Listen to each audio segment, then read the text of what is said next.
Moin Leute, herzlich willkommen. Hier ist wieder Hamburg Hafen Live.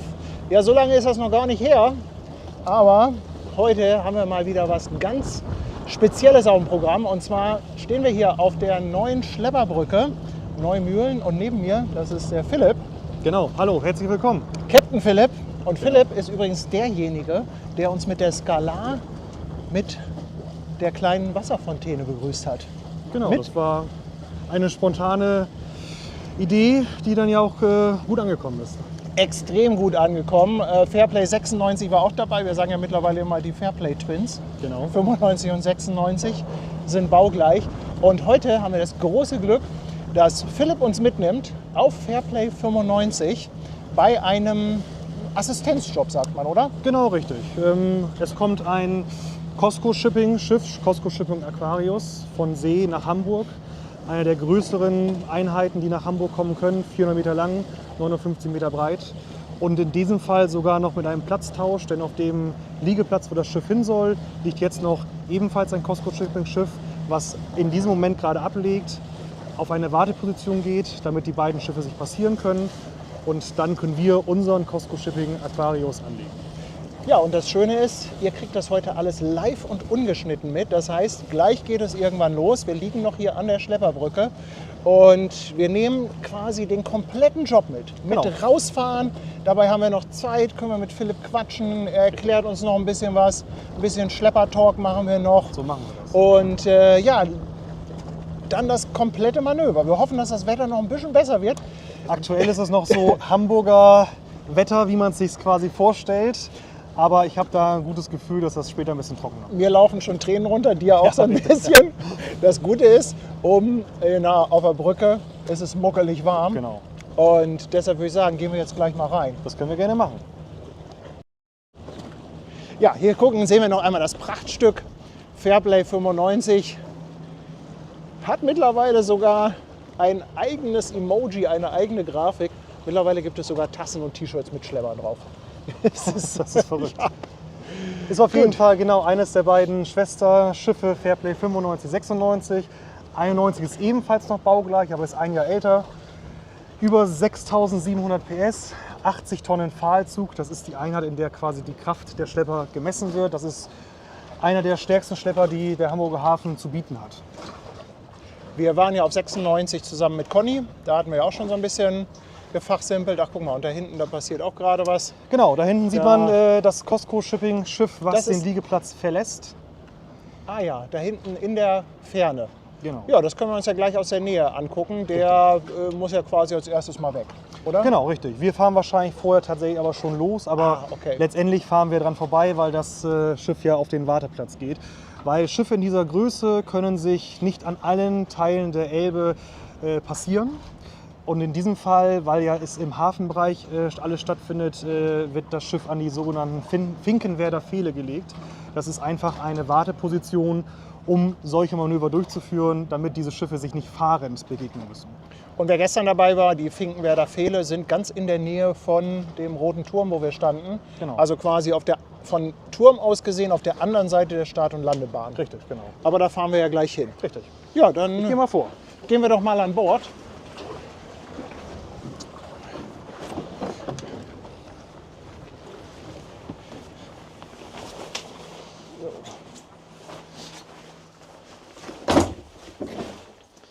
Das Einmal Schiff hier. selber habt ihr ja schon mehrfach oder habt ihr ja schon kennengelernt in voller Pracht. Von daher, das müssen wir, glaube ich, erstmal nicht so groß zeigen. aber Nein, wir also können das gerne Schiff noch mal- vorgestellt haben wir. Genau.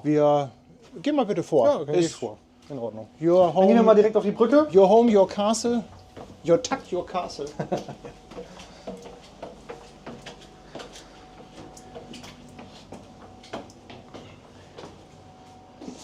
Und was immer wieder auffällt bei Fairplay ist alles so extrem gut gepflegt. Ich meine, gut, das ist ein Neubau, aber auch die älteren, also auch Nordic und so. Also das ist unfassbar. Alle Schiffe wie geleckt. Wirklich. Also man darf ja nicht vergessen, wir haben in der Flotte Schiffe, die sind über 30 Jahre alt. Und es ist einfach, also da ein Schlepper ja nicht 365 Tage im Jahr fährt wie ein normales Seeschiff, wird natürlich versucht, so viel Zeit man zwischen den Jobs hat, in Wartung und Pflege zu stecken. Und das sieht man tatsächlich auch, ne? Gar keine Frage. Da hängt auch immer hier so ein Staubwedel. Genau. Richtig. Ja. Und jetzt aktuell warten wir quasi auf den Anruf von der Einsatzzentrale. Das geht richtig per Telefon. Das Also geht ihr per Telefon. Ich habe ein Bordtelefon. Das ist nur dafür da kriegen wir die Einsätze. Wir haben im Büro haben wir eine ganze Abteilung, die sich damit beschäftigt, die Schlepper, ich sag mal, so effizient wie möglich einzuteilen für die jeweiligen Jobs, um natürlich auch auf Ruhezeiten der Besatzung Rücksicht zu nehmen. Natürlich aber auch auf den Einsatz des Jobs selber, also von dem Schlepper, dass halt man nicht den kleinsten Schlepper zum größten Schiff schickt quasi. Ne? Also da sind viele Dinge, die zu berücksichtigen sind. Gibt es denn schon so präferierte Jobs? Also was mir zum Beispiel immer extrem auffällt, ist der Michel. Mit dem macht ihr ja auch viele Jobs gemeinsam. Genau. Und der Michel, der ist gerade unterwegs. Ja. Wahrscheinlich ist der gerade an der anderen Cosco. Der hat ja einen sehr markanten Bug. Kommt da vorne, genau. Der Michel ist beim Cosco-Abgang dabei. Vorne die Fairplay 9. Und der Michel der hat so einen markanten Bug. Genau. Aber ist der prädestiniert deshalb für bestimmte Jobs hier im Hafen oder ist das eigentlich egal? Also man muss bei Fairplay tatsächlich sagen, was jetzt momentan den Hamburger Hafen angeht, die Flotte, die hier für uns unterwegs ist, ist, ich sag mal, in einer solchen Bauweise, dass man wirklich sagen kann, jedes Schiff kann jeden Job machen. Ja, das ist nicht unbedingt immer so und auch nicht in jedem Häfen, in allen Häfen so. Das ist ja, wie gesagt, die Schlepper haben ja unterschiedliche Antriebe, Antriebskonzepte, was dann schon mal manchmal den Einsatz ein bisschen einschränken kann. Nicht zwingend, aber es kann sein. Und natürlich die Kraft des Schleppers selber. Ne? Ja. Und hier in Hamburg ist es so, dass wir ausschließlich extrem starke Schlepper haben, sehr moderne Schlepper und in dem Fall kann hier wirklich jeder alles machen. Magst du noch mal ganz kurz was zur Antriebsart sagen? Das hatten wir auch schon mal in einem anderen Stream erzählt, aber das ist eine Frage, die immer wieder kommt. Also in diesem Fall befinden wir uns auf einem sogenannten RSD, das heißt Reversed Stern Drive. Bedeutet, wir haben im achteren Teil des Schiffes 2 Schrauben in Gondeln, die sich um 360 Grad drehen lassen können. Das bedeutet, wir haben kein Ruder wie ein normales Schiff, was von einer Schraube angeströmt wird, sondern wir können unsere beiden Schrauben um 360 Grad drehen. Und das natürlich mit der Kraft, die der Schlepper hat, macht das Ganze so wendig und halt dann auch für den Einsatz so prädestiniert. Und diese Gondeln, das habt ihr bestimmt schon mal gesehen, die sind kommen ja bei vielen Schiffen zum Einsatz in ähnlicher Bauart. Ich glaube, viele Kreuzfahrer setzen die heute auch ein. Wir sehen ja auch immer wieder, dass die Kreuzfahrtschiffe hier auch ohne Schlepperhilfe rein und rauskommen. Was auch teilweise wirklich beeindruckend ist für diese Größe Schiff. Schade für euch. Schade für uns. Allerdings prinzipiell kann man ja wirklich, wenn man das von vornherein, von ganz Anfang an betrachtet, sagen, warum braucht ein Schiff überhaupt einen Schlepper? Ein Schiff ist ja dafür gebaut, quasi Fahrt vorauszumachen. Ein Schiff hat meistens eine Schraube hinten und ein Ruderblatt, was angeströmt von der Schraube. Deswegen kann ein Schiff vorausfahren. Wenn das Ruderblatt angeströmt wird, fährt das Schiff eine Kurve und dann ist der größte Teil des Schiffes ja quasi abgedeckt. Ein Schiff kann auch rückwärts fahren, nicht ganz so manövrierfähig wie voraus. So, und je langsamer das Schiff wird, was ja zwangsweise notwendig ist im Hafenbereich, umso weniger stark wird das Ruder angeströmt. Und dann verliert das Schiff automatisch Manövrierbarkeit. Es gibt zwar noch Querstrahler, die beim Schiff quer im Front und Heck eingebaut sind, teilweise nicht immer, die das Manövrieren ab und zu erleichtert. Aber im größten Fall ist es halt so, dass das Schiff, je langsamer es wird, Manövrierfähigkeit verliert. Und in diesem Fall sind halt Schlepper teilweise zwingend erforderlich. Mal einer, mal 2, in unserem Fall 4.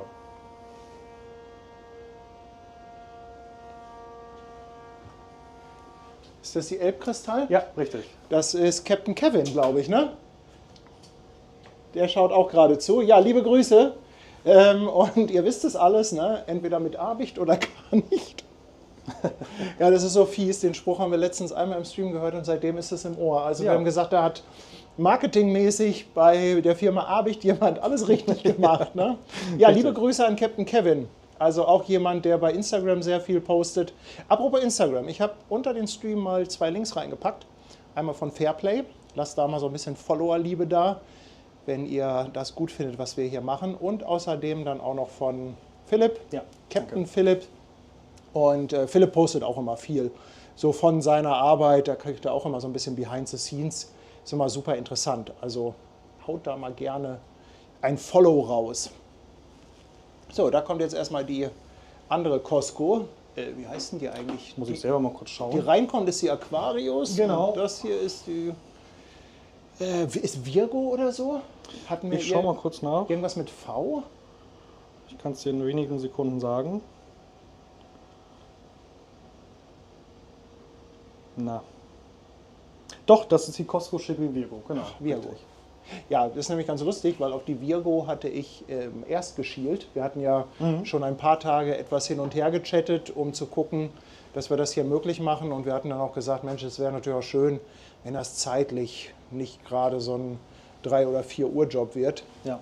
Ich hatte ehrlich gesagt so ein bisschen auf die Arne Meers geschielt, die heute Nacht reinkam.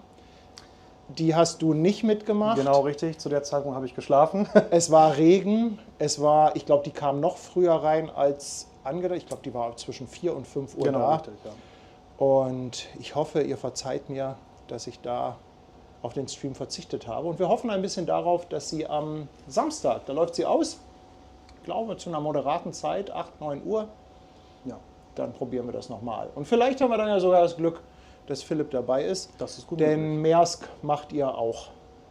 Das sieht man auch so ein bisschen im Hafen, dass also gerade so die großen Reedereien, die haben natürlich Verträge. Genau, richtig. Das sind Mit den- langfristig geschlossene Verträge zwischen den Containerschiffreedereien und den Schleppreedereien. Und deswegen, es wird manchmal eine sogenannte Cross-Charter auch gemacht. Falls irgendwo Engpässe sind, können man natürlich auch auf Schlepper der anderen Schlepperreederei zugreifen. Wird natürlich, wenn möglich, vermieden, aber passieren kann das auch. Aber deshalb kann man halt immer sich so ein bisschen ausmalen. Also wenn zum Beispiel Maersk kommt, geht oder zum Beispiel Costco, dann weiß man, dass Fairplay Genau. mit im Spiel ist. Und so kann man halt so ein klein bisschen die Uhr danach stellen. Ja, hier Costco Shipping Virgo sieht, glaube ich, ähnlich aus wie die Aquarius. Ne? Das Ist müsste ähnliche gleich sein. Schiffsklasse. Genau, richtig. Vielleicht sind das sogar Schwesterschiffe, das weiß ich jetzt nicht, aber wir haben ja unser Chatbrain, sage ich immer, weil solche Sachen sind natürlich immer schnell gegoogelt.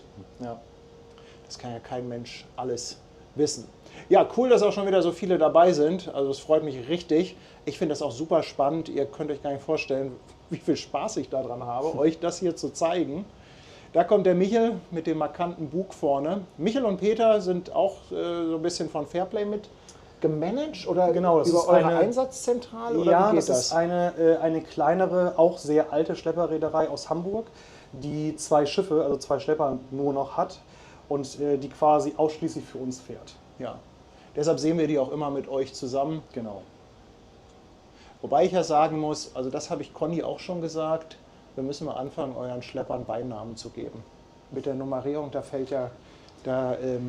Das, findet keiner mehr durch. Das fällt aber tatsächlich auch uns manchmal nicht mehr so leicht mit den ganzen Nummern. Conny hat darauf bestanden, dass ein Schlepper nach ihm benannt wird. Ja, und vielleicht noch ganz interessant, warum ist das jetzt so zeitlich eng getaktet? Warum kommt jetzt das eine Schiff, während das andere quasi gerade erst losgefahren ist? Das liegt daran, dass aber einer bestimmten Schiffsgröße tiefgangbezogen teilweise die Schiffe nur zu bestimmten Uhrzeiten bzw. zu Wasserständen den Hamburger Hafen anlaufen können. Kann ich hier einmal kurz aufmachen? Selbstverständlich, Ja, ne? Hier kann natürlich. ich doch Einfach raus, dass wir auf. einmal kurz ohne Wassertropfen da Das müsste rausfilmen. gehen. Du kannst ruhig weiter erzählen, Ja. das müsste klappen. Genau. Ja, und das ist der Grund, warum das jetzt so eng getaktet ist.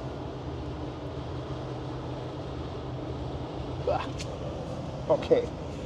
Das wird zumindest jetzt erstmal ein Drinnen-Stream. Das ist das Gute daran, an der Mitfahrt hier. Wetterunabhängig. Wetterunabhängig. Zumindest Ja. hier drin. Ja. Ja, Temperiert und trocken. herrlich. Und die Brille ist auch schon wieder nass.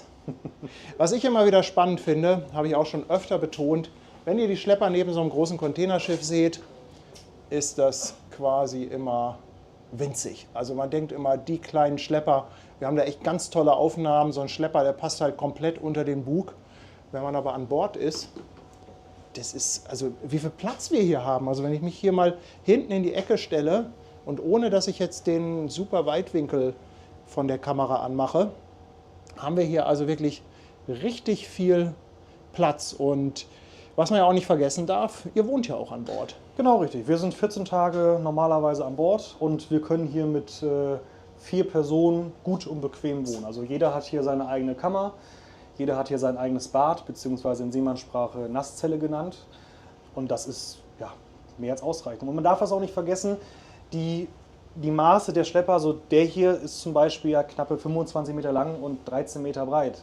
Und das sieht natürlich neben so einem 400 Meter langen Containerschiff wirklich winzig aus. Ja. Allerdings, wenn man mal ein Wohnhaus hier doch abstellen würde, dann würden hier auch mehrere Familien drin leben. Ne? Also, Ja, 25 mal 12, Ja, das sind das ja, ist schon- was ist denn das? 25 mal 12, das ist ja schon auf jeden Fall 300-400 Quadratmeter oder so. das mit Sicherheit An Grundfläche. könnte- Genau. Also und das ist halt, was Kopfrechnen unterschätzt wird. Ne? Ja. Ja, aber man muss da natürlich auch ein bisschen Wohnkomfort schaffen. Wenn man hier jetzt wirklich auf beengtesten Raum, wie man es quasi vielleicht noch aus irgendwelchen Filmen kennt, wo man auf so Dreier-, Vierer-, Doppelstock-Kojen übereinander schläft und oder U-Boot-mäßig sich man die Koje mit jemand anders teilen muss, das wäre natürlich heutzutage nicht mehr zeitgemäß. Ja, da fährt die Cosco Shipping Virgo ab Genau, Da Fairplay ist- 96. mit unserem Übrigens- Regenschirm, den wir immer noch nicht abgeholt haben. Fährt da hinten am Heck. Ich Sagt mach mal man, hier. man sagt ja Achtern, aber Heck sagt man, Heck passt auch, oder? Kann man auch sagen. Ne? Also Heck, Bug, also Heck und Bug und dann sagt man Achtern, Genau. aber vorne. Oder Das kann man auch sagen, ja. Aber gibt es sowas wie Achtern? Nee, immer Achtern und vorne, sagt man, Achter oder? nach vorne. Vorkante kann man auch sagen. Vorkante. Bug, ja. Bug. Da gibt es viele Begrifflichkeiten, Ja. die verwendet werden können, die alle in das Seemann-Jargon Ja. quasi reinpassen. Nur hinten sagt man ja eher nicht. Hinten ist eher, Eher, genau. weil Hinten das ist, genau, deshalb hinten- hatte ich gefragt, ob es ein Pendant zu vorne gibt. Ja, okay, nee. Also hinten ist dann, kann man vergleichen wie mit zum Beispiel Seil. Seil Ja. sagt man auch nicht im Seemannsdeutsch. Ist eine Leine. Das ist eine Leine oder ein Tau. Ne? Ja. Also, Ja, da fährt sie ab und ja, jetzt wird es wahrscheinlich noch ein paar Minuten dauern, bis der Anruf kommt und es dann heißt, Leinen los, Fairplay 95, ab zum Job. Ja, vielen Dank, dass ihr echt so krass schon wieder hier einschaltet. Auch danke, dass ihr schon wieder so fleißig uns unterstützt, auch hier ein paar Spenden schon raushaut. Ihr wisst, wenn wir mit dem Mobiltelefon streamen, dann ist das ein bisschen schwierig, auf alles zu reagieren. Aber Tanja ist auf jeden Fall auch im Chat und ja, die liest das alles und bedankt sich dann auch nochmal explizit. ja. Ich habe gerade mal geschaut, also unsere Cosco Shipping Aquarius hat jetzt ungefähr noch circa 7 nautische Meilen zur Landesgrenze von Hamburg. Die fahren ungefähr so 14 Knoten, gerade also eine gute halbe Stunde bis dorthin.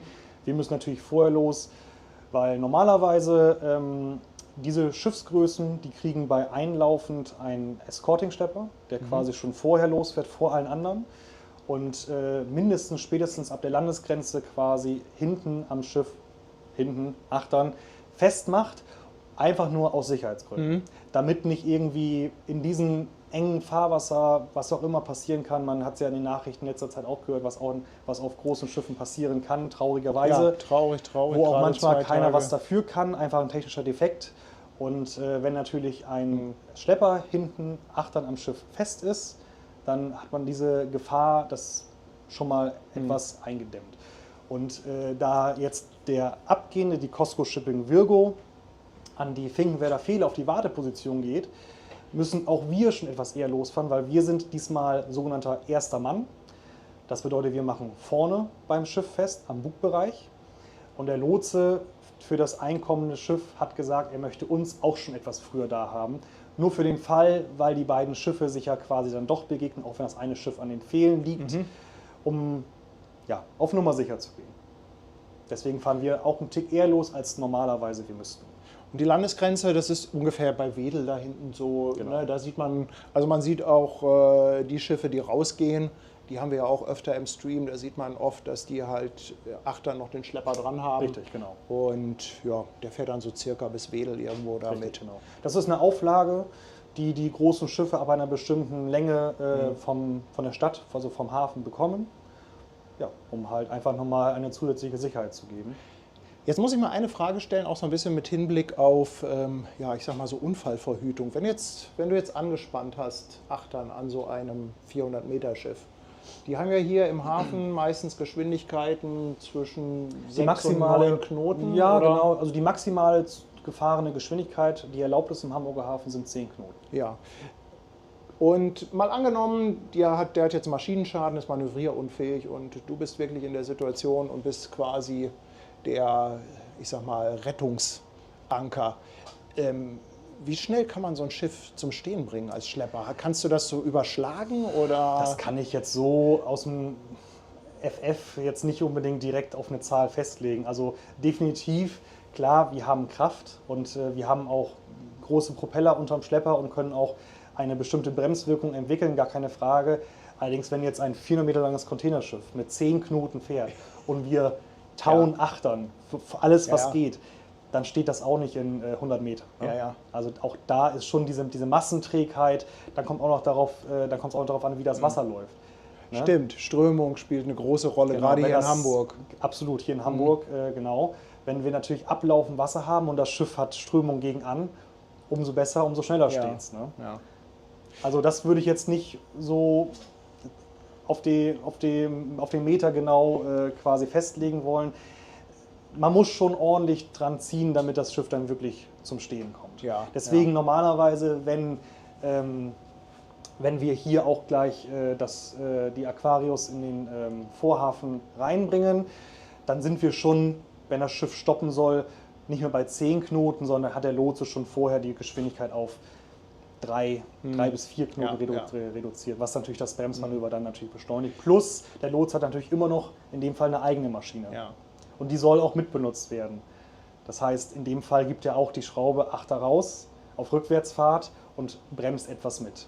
Das sieht man auch immer ganz gut in den Streams. Wenn die nicht so einen extremen Tiefgang haben, dann sieht man auch, wie dann ordentlich das Wasser aufgewirbelt wird, wenn die dann plötzlich die Maschine ja, natürlich, gerade drehen. vor allen Dingen teilweise auch bei Schiffen, die etwas weiter aus dem Wasser sind, wie sie normalerweise wären, sprich also weniger Tiefgang haben. Da kann es ja auch sein, dass die Schraube auch ein bisschen aus dem Wasser rausguckt. Auch das gibt es. Ja, haben wir auch alles schon gesehen. Und naja, Hamburg ist ja leider auch dafür bekannt, dass wir hier immer wieder mit der Wassertiefe kämpfen und deshalb natürlich auch nicht an das Maximum des Tiefgangs gehen können bei den Schiffen. Genau. Was auch teilweise dann zur Folge hat, dass die wirklich nach Rotterdam oder Antwerpen hier ankommen, nicht mehr so wahnsinnig voll sind und dann sieht man halt teilweise sogar die Schraube, die das kann passieren. leicht aus dem Wasser guckt. Ja. Da haben natürlich andere Häfen Hamburg etwas voraus. Allerdings ist natürlich in Hamburg die Infrastruktur bedeutend besser als beispielsweise in Wilhelmshaven. Die Hafenbahn soll ja einmalig sein für Hamburg. Ich habe da keinen Vergleich, aber die Hafenbahn, das sind auch gigantische Zahlen, wie viele Gleise hier sind, Weichen. Da habe ich auch mal, glaube ich, einen Podcast drüber gehört. Und das ist wohl immer noch ein Grund, warum man halt auch diese lange Revierfahrt auf sich nimmt. Genau, richtig. Also es sind ja etwas über 100 Kilometer von der Elbmündung, von der Deutschen Bucht bis hierhin. Über den Daumen irgendwas immer zwischen 6 und 8 Stunden. Die kann man auf jeden Fall rechnen, ja. Und das ist natürlich schon rein und raus. Natürlich, und auch mit Aufwand für die Schiffsbesatzung. Ne? Also es müssen Lotsen genommen werden, die Geschwindigkeit muss angepasst werden dementsprechend. Man muss in dem Fall jetzt ja auch hier dann für Hamburg auf die Tidenverhältnisse achten. Man kann nicht wahllos einfach hier ankommen oder wieder losfahren. Schlepper, wenn wir jetzt sogar mit den großen Schiffen ja darüber sprechen, Escorting-Schlepper, die schon vorher kommen, das kostet alles Geld, das kostet den Reedereien Geld, aber trotzdem wird es aufgenommen, weil einfach die Infrastruktur da ist, um die Ladung überhaupt, wenn so ein großes Containerschiff hier ankommt und ein paar tausend Container abgeben möchte, dann kommt man natürlich mit einer Bimmelbahn nicht weit, sondern dann braucht man ein bisschen mehr. Du hattest vor ein paar Tagen sogar hohen Besuch, ne? Habe ich genau, gesehen. Da hat sich die Politik ein bisschen für den Hafen interessiert. Genau, richtig. Ich glaube, Friedrich Merz war an Bord und hat sich stark gemacht für den Hafen. Oder worum ging es da? Ich habe nur einen Artikel gelesen. Genau, es ging um Gelder, die für den Hamburger Hafen bereitgestellt werden. Nicht nur für den Hamburger Hafen, es ging um alle deutschen Häfen hauptsächlich, glaube ich auch. weil in der Politik dafür, ja, also es sind natürlich Millionen, die investiert werden, aber wenn man jetzt im Vergleich zu anderen Ländern das betrachtet, zu Holland beispielsweise, Niederlande, die Milliarden investieren, hängen wir da etwas hinterher. Und Herr Merz mit Teilen der Fraktion war hier an Bord, bei mir auf der Fairplay 95, mit diversen Presseleuten, Verband Deutscher Reeder war auch mit dabei, Terminalbetreiber, Bild-Zeitung, ZDF und so weiter, NDR. Und dann haben wir mit denen eine kleine Hafenrundfahrt gemacht und haben die dann vorne wieder im Kühlbrand beim Anleger Waltershof abgesetzt und da haben die dann ihre, ich sag mal, Tour fortgeführt. Hafenrundfahrt mit dem Schlepper ist aber auch Luxus, würde ich sagen. Ja. In dem Fall ging das aber. Ja, und über Politiker kann man denken, was man will, Ja. aber ich finde, wenn sie sich für den Hafen interessieren und dafür stark machen, dann haben sie auf jeden Fall bei mir ein paar Pluspunkte gesammelt. Richtig. Genau. So. Ja, jetzt warten wir einen kleinen Moment und geht dann jeden Moment los. Der Schlepper ist wirklich, also man sieht es auch an den ganzen Bedienelementen, es sieht alles super modern aus. Hier der Joystick und wie nennt sich nochmal hier das Das sind Fahrhebel. Fahrhebel? Achso, Würde gibt es ich jetzt sagen. nicht nochmal einen speziellen Nein, Begriff? nein. Also wir haben ja wie gesagt 2 Maschinen und 2 Propeller, Ja. deswegen auch 2 Fahrhebel. Und die stehen halt, wenn man die da hindreht, wo man die Propeller hindrehen möchte und Gas gibt, dann wird halt das umgesetzt von der Maschine. Das hier, der Joystick, das hat nichts mit dem Fahren zu tun, das ist die Bedienung von der Schleppwinde. Und das macht der Maschinist? Das der macht der sitzt dann nachher Maschinist. hier und Genau. fährt die Winde. Genau. Nils Mittelstädt ist mein Maschinist an Bord und der kümmert sich um alle Ja. technischen Einheiten, Maschine plus Winde und auch Bedienung der Winde. Nils ist auch bei Instagram, den habe ich vergessen zu verlinken. Das Genau, holen wir Nils aber nach. at Sea. Nils at Sea, genau. Das holen wir aber nach. Gibt bestimmt noch mal einen Post hinterher. Und man sieht hier schon an den ganzen Oberflächen hier von den Bedienpanels, dass das schon alles relativ modern ist. Ja, also wir können hier tatsächlich auf diesen Schleppern, das ist auch nicht zwingend immer so, alles auf den Panels sehen. Wir haben einen davon noch in der Maschine, einen davon sogar noch in der Messe und können hier die Tankkapazität, also das Volumen, das Füllvolumen des Tanks sehen. Wir können die Maschinen sehen. Ich kann sogar theoretisch auch hier die Maschine starten oder stoppen. Das wird meistens nicht umgesetzt, weil man einfach, wenn Ja. man halt einen Ingenieur an Bord hat, dann ist es halt dann doch besser, wenn von unten die Maschine gestartet wird. Einfach aus Sicherheitsgründen, um nochmal einen Blick darauf zu werfen oder... Der hat aber keinen Zündschlüssel, oder? Nee, einen Zündschlüssel hat er nicht. Schade, weil dann würde ich ihm da gleich einen Anhänger dran machen. Ja, den kriegen wir sonst woanders nochmal unter den Anhänger. Da, das wird sein. Fairplay 95, Philipp Henke. Hi, Philipp von hier. So, der Costco ist jetzt so, ja, der ist nicht so gespannt. Ja, Also, ihr könnt euch den ganzen Wochen in Ordnung. Prima, dann weiß ich Bescheid, Costco, Shipping Aquarius und dann fahren wir dem bis Blankenese entgegen und übernehmen den dann als erster Mann. Ne? Genau, Alles klar, dann danke ich für den Anruf, bis später. sehr gerne. Ciao. Tschüss. Ja, das war jetzt der Anruf von der Einsatzzentrale, relativ kurz. Da wird nochmal kurz besprochen, welches Schiff, wo das Schiff ist und als welcher Mann man eingeteilt ist. Welcher Mann ist eigentlich ganz einfach. Das bedeutet nur, dass vorab schon festgelegt worden ist, welche Schlepper wo anspannen sollen. Also sprich, der achtere Schlepper, der Escorting-Schlepper ist ja bereits fest. Der ist ja schon eingeteilt. Das ist aber der Mann Nummer 2, weil der erste Mann ist immer der vorne beim Bug anspannt. Das sind heute wir. Plus dann halt nochmal 2 Schlepper, die halt auch mal den Auftrag kriegen. Einer geht an die Springklüse. Das ist eine Klüse, die halt an einer Seite des Schiffes, meistens achtern oder vorne, angebracht ist, um halt die Drehung nochmal zu beschleunigen. Und der vierte ist meistens als reiner Druckschlepper da, um halt das Schiff in die Richtung zu drücken. Das können wir auch. Wir können nicht nur ziehen, wir können auch drücken. Ich habe ja ehrlich gesagt gehofft, dass wir am Bug anspannen, weil die Perspektive hatte ich noch nie, durfte Ja. ich noch nie mitfahren und finde ich auch sehr spannend. Ist auf jeden Fall ist spannend und ist auch, also jeder Punkt, wo der Schlepper anspannt, hat seine Schwierigkeiten, gar keine Frage. Wenn man im achteren Bereich des Schiffes anspannt, dann ist es ja auch während der Fahrt, sprich da ist auch das Schraubenwasser von dem Schiff, was das Manöver für den Schlepper schwierig machen kann, weil das Schraubenwasser natürlich auf den Schlepper einwirkt und man dann auch mit Pech, wenn man das mal nicht richtig unter Kontrolle hat oder beziehungsweise das Seeschiff starke Ruder gibt, auch mal von links nach rechts geschleudert werden könnte. So soll es nicht sein, aber kann passieren.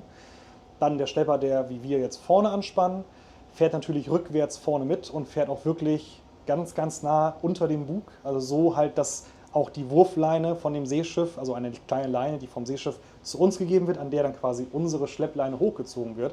Das kann man natürlich nicht von 50 Meter Entfernung machen. Da muss man schon wirklich nah drunter. Ja, das haben wir ja schon oft genug gesehen und das sind immer die Manöver, die wir auch super spannend finden, Ja. gerade wenn wir außen oder wenn wir am Ufer stehen. Also Genau. das ist immer Und immer was man klasse. natürlich nicht vergessen darf, da sind natürlich auch alle Schlepper von betroffen. Es gibt ja noch die hydrodynamischen Effekte. Das sind einfach Druckbereiche im Wasser. Ein Schiff verdrängt ja Wasser während der Fahrt und hat dann Bereiche, wo es mehr, also wo es das Wasser stärker verdrängt. Und wenn wir natürlich vorne mitfahren, vorne im Bugbereich, hat man dann ja, Bereiche, wo das Wasser stark verdrängt wird, was uns das auch noch mal ein bisschen erschwert. Guck mal, hier schreibt gerade jemand Schraubenwasser, das neue Modegetränk. Wir suchen ja immer noch einen Namen für unsere nächste Kaffeesorte. Ich weiß nicht, ob Schraubenwasser, ja, gucken wir mal. Gut, ich werde auch mal kurz runtergehen. Genau. Ich werde dem Nils Ja, Bescheid sagen, dass die ich Maschine warte hier angeworfen werden oben, kann. solange schmeißt ihr mal die Maschine an, weil mit dem Handy runter in die Maschine, das haben wir schon probiert, da wird es leider mit dem Empfang etwas schwierig und ich möchte nicht, dass das hier abbricht. Einige von euch haben ja mit Sicherheit auch den Stream gesehen, den wir mit Conny gemacht haben. Conny ist ja der Flottenkapitän von Fairplay. Der hat da auch schon eine ganze Menge erklärt. Nichtsdestotrotz finde ich es toll, dass Philipp auch vieles nochmal erklärt, denn es kommen ja auch immer wieder neue Zuschauer dazu. Und ich glaube, manche Dinge sind auch einfach so komplex, die kann man immer wieder erzählen. Und ich muss auch sagen, ich höre es mir auch gerne immer wieder an, weil ich es einfach spannend finde. Und ich finde es einfach auch gut, wenn man beim Zuschauer nicht voraussetzt, dass er das andere gesehen hat. Natürlich, es ist ja auch immer so ein bisschen, wird man auch manchmal etwas betriebsblind, was auch die Ausdrücke angeht. Also das habe ich auch ganz häufig, dass man vielleicht mal jemand, der nicht aus der Seefahrt kommt, etwas erklären will und erklärt es dann einfacher, aber trotzdem mit Fremdworten wieder so. Ne? Das ist Und jeder erklärt auch anders. Also das kommt ich meine, Conny, finde ich, kann auch super schnacken, der Ja. kann auch super erklären, aber ich finde, du machst das auch ganz hervorragend. Also das freut mich. insofern, ja, und wir müssen auch ganz ehrlich, da müssen wir auch nochmal an Fairplay ein fettes Dankeschön raushauen. Ich finde, der Laden ist alleine schon deshalb so sympathisch, weil die einfach sagen, ja, mach das doch und auch das Vertrauen uns schenken, dass sie sagen, ja, mach doch einen Livestream. ja. Ja, das Man darf halt finde nicht ich vergessen, schon cool. Ne? Natürlich, man darf halt nicht vergessen, ohne es jetzt ganz in die Höhe zu treiben, Schlepperfahren ist nicht immer ungefährlich. Ja. Schlepper arbeiten in 90% im Extrembereich, was mit Schiffen überhaupt möglich ist. Wenn man das mal so ausdrücken kann, also in jedem Nautikstudium, was ja ein Nautiker oder ein Kapitän absolviert haben muss, wird eigentlich einem das mitgegeben, dass man auf jeden Fall das nicht tun soll, was ein Schlepper den ganzen Tag macht. Also sprich gegen andere Schiffe gegenfahren, nah an Schiffe ranfahren, sich mit anderen Schiffen verbinden. Das ist eigentlich, das spricht eigentlich gegen die Natur eines Nautikers. Ich finde, das erklärt es sehr gut. So. Schlepper macht all das, was man mit Schiffen nicht tun Normalerweise soll. nicht tun sollte. Genau. Ja, nee, das ist.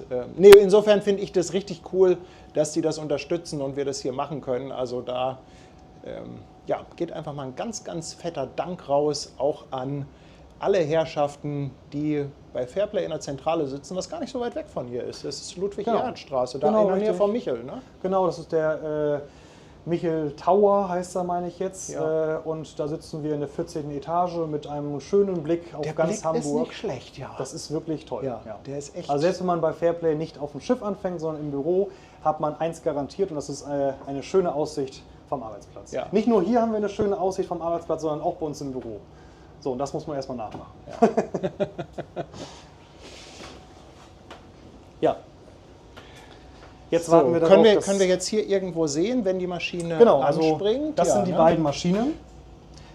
Diese Maschine läuft schon mit 750 Umdrehungen die Minute. Und der Propeller dreht tatsächlich auch schon mit 21 Umdrehungen die Minute. Und der andere jetzt auch schon? Genau, jetzt geht die andere Maschine an. Dass der Propeller sich jetzt schon dreht, obwohl wir ja noch gar keinen Gas gegeben haben, das ist manchmal nicht zu verhindern. Das hat was mit der Kupplung zu tun und spielt aber in dem Fall jetzt nicht so eine ganz große Rolle. Ja, das kennt man ja, dass Dinge, die sich drehen, manchmal einfach Sachen mitnehmen, dadurch, Genau, dass richtig. überhaupt eine Grundbewegung da ist. Genau. Und insofern. Das ist unsere Positionsbeleuchtung, die habe ich gerade eingeschaltet. Also jedes Schiff wird ja mit seinen Positionslichtern gekennzeichnet, damit andere Nautiker auf anderen Schiffen sehen können, fährt das Schiff gerade, liegt es gerade irgendwo, wie rum fährt es. Ich bin sehr gespannt. Sehr gespannt. Freue mich. Und ich hoffe, ihr freut euch auch darauf. Wir freuen uns auch. Ja, es dauert natürlich auch so einen kleinen Moment. Also der Job, wir sind hier bestimmt 2 Stunden, wenn nicht sogar einen Tacken länger unterwegs. Ja, kann man sagen. Ja. Einige Dinge kann man auch nun mal nicht beschleunigen, das ist nun mal so. Ne? Und auch wenn wir dann bei dem Seeschiff anspannen, wird normalerweise das Seeschiff auch nochmal etwas langsamer. Dieser Schleppertyp könnte theoretisch mit 10 Knoten noch rückwärts vorne vorfahren und anspannen, ist aber nicht gesetzt. Also das heißt nicht, dass jeder Schlepper das kann und ist auch nicht unbedingt für die Sicherheit förderlich. Muss man nicht machen. Muss nicht Nur sein. weil man es kann, muss Genau, man es nicht. richtig.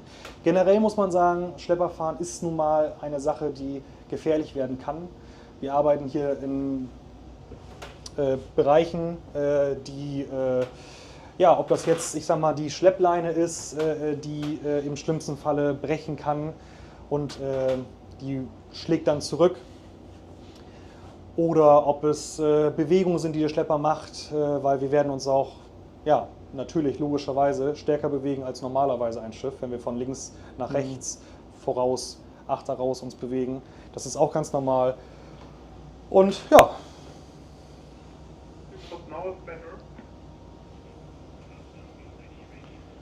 Ja, und so ein Schlepper, der kann halt auch ganz schön Kräfte entwickeln, was ich ganz lustig finde. Kleine Story am Rande, als ihr uns begrüßt habt mit der Skalar, Fairplay 96 hat ihr so eine schöne Pirouette hingelegt und es dabei geschafft. Die war zwar sehr schön anzusehen, die Pirouette, aber es ist dann doch die ein oder andere Tasse umgekippt im Schrank. Genau. Und ich habe letztens schon gesehen, der Philipp, der kam ja nochmal vorbei, als die eine AIDA ausgelaufen ist. Und hat da auch noch mal eine kleine Drehung hingelegt. Und da hatte ich Philipp schon hinterher angeschrieben und gesagt, na Philipp, Tassen nicht befestigt, hast du extra langsam gemacht. Ja, und nochmal vorher Bescheid gegeben. Ne? Genau. Achtung Leute, Ja. geht los. Also da werden schon ganz schön Fliehkräfte freigesetzt. Das darf man nicht unterschätzen. Ja, und das ist echt, also wie wir hier schon von dem Anleger weggleiten, das alleine ist schon... Naja, man muss sich auch nur mal vorstellen, dimensionsmäßig, die Schrauben, die wir unterm Schiff haben, das sind Schrauben, die haben einen Durchmesser von 3 Meter. Eine Schraube. Das sind wirklich sehr, sehr, sehr, sehr große Gondeln für so ein Schiff. Und wenn man auch mal sich die PS-Zahl anhört, über 6.500, 6.700 PS. Normalerweise wäre so ein Schiff jetzt eine kleine Fähre oder ein kleines Arbeitsschiff oder ein Frachtschiff, dafür ist natürlich zu klein, aber irgendwas anderes, dann würde dieses Schiff mit 1000 PS auskommen. Also wir sind deutlich übermotorisiert für diese Schiffsgröße. Also alles quasi an Kraft, um den Job zu tun. Genau, Also richtig. für den eigenen Antrieb völlig überdimensioniert. Ja. Ein Schlepper würde man auch denken, dass der Schlepper mit so einer Maschinenleistung rasant schnell fahren würde. Das tun wir aber auch nicht. Also bei uns ist bei so 13,5, 14 Knoten ist Schluss. Der Schlepper kann man ungefähr so vergleichen wie mit einem Traktor an Land. Ist nicht dafür gebaut, hohe Geschwindigkeiten zu erreichen, sondern um eine große Kraftentwicklung zu erzeugen. Ja, der Vergleich ist super, denn Traktor, die fahren ja auch nicht besonders schnell, aber können halt alles Mögliche aus dem Dreck ziehen. Ja, die Scheiben sind teilweise so ein bisschen, Genau, da kann ich ist aber nicht so schlimm, wir gucken eh nach vorne raus, aber natürlich hat ein Schlepper auch Scheibenwischer. Und ja, wir werden Philipp jetzt ein bisschen über die Schulter schauen. Du musst einfach sagen, falls irgendwas nervt oder du ein bisschen Konzentration brauchst. Ansonsten finde ich das ganz cool, wenn du uns so ein bisschen mitnimmst auf deinen Job. Ja. Später werde ich mich auch hinsetzen dabei. Das ist einfach persönliches Wohlbefinden. Die meisten Schlepperkapitäne sitzen beim Fahren lieber. Ja, Hat man gut, irgendwie 2 Stunden ist ja auch... erstens ne? das Stehen und ich habe dann auch ein besseres Gefühl fürs Schiff. Ja. beim anderen Ablegen, da stehe ich, einfach nur aber, um halt nochmal einen besseren Blick zu haben an den Seiten, die vielleicht beim Manövrieren selber mit dem Seeschiff nicht ganz so wichtig sind. Ja. Wir haben auch einen Autopilot an Bord beispielsweise. Also jetzt zum Beispiel würde ich jetzt gar nicht Ewigkeiten mit der Hand quasi bis Blankenese fahren, sondern würde jetzt zum Beispiel den Autopiloten einschalten. Das ist relativ einfach hier und somit ist der Autopilot aktiviert. Der Autopilot in unserem Fall ist keiner, das gibt es auch, der einen Track, eine Strecke abfährt, sondern dieser Autopilot hält einfach nur den angegebenen Kurs. Sprich, würde jetzt eine Kurve kommen und ich würde den Autopilot nicht ändern, Fahren wir geradeaus weiter. Das heißt, genau, der hält einfach nur den angegebenen Kurs von mir, bis ich ihn wieder korrigiere. Und Kurs ist jetzt 265. Genau. Und das muss man sich, glaube ich, so vorstellen. Kreis hat 360 Grad. Genau. 360 bzw. 0 ist Norden. Genau. Ist das richtig? Korrekt. 180 ist Süden, 90 ist dann Osten und 270 ist im Westen. Das ist korrekt, ja. Und das heißt, mit 265 fahren wir ziemlich genau Richtung Westen. Genau. Und wenn man auf die Karte guckt, Dann die passt das Elbe auch. geht halt Richtung Westen. Hamburg ist eigentlich tatsächlich auf der Karte, sag ich mal, sehr waagerecht. Ne? Ja. Sprich, es gibt die meisten Kurse auf der Elbe, sind entweder 270 Grad bummelig oder 90 Grad, je nachdem, in welche Richtung man fährt. Und ja, das ist Nils.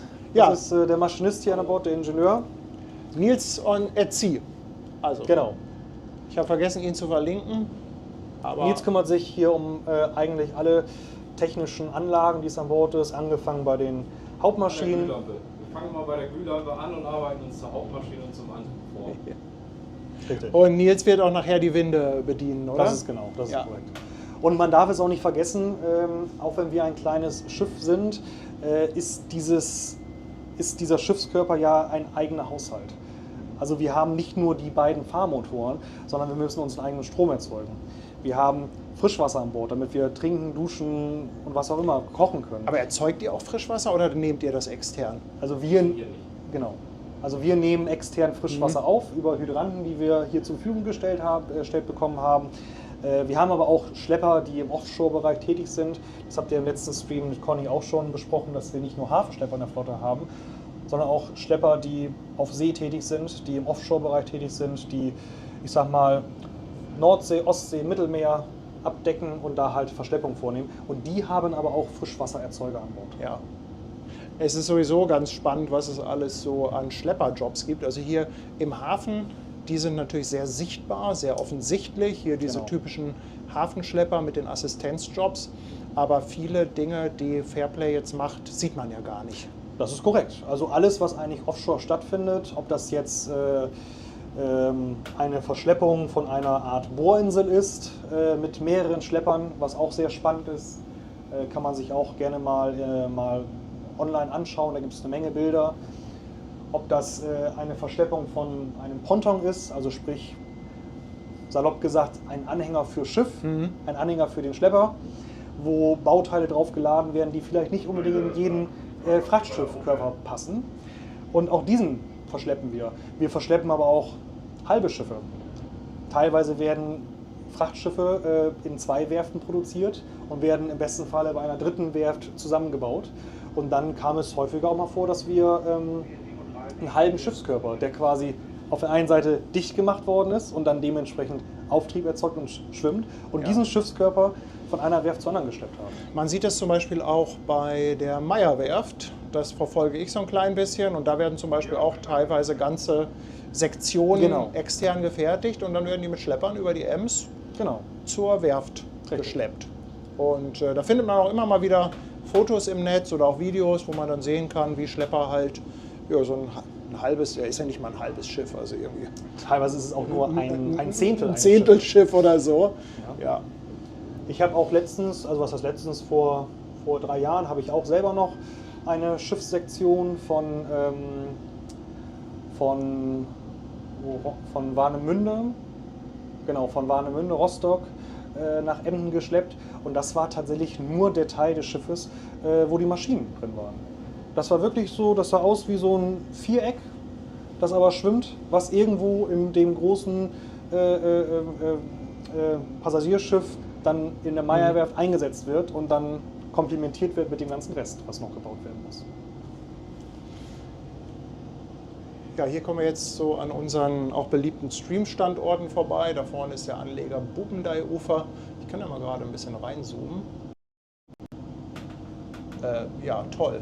Ah ja, jetzt fokussiert er. Also da ist der Anleger Bubendei-Ufer.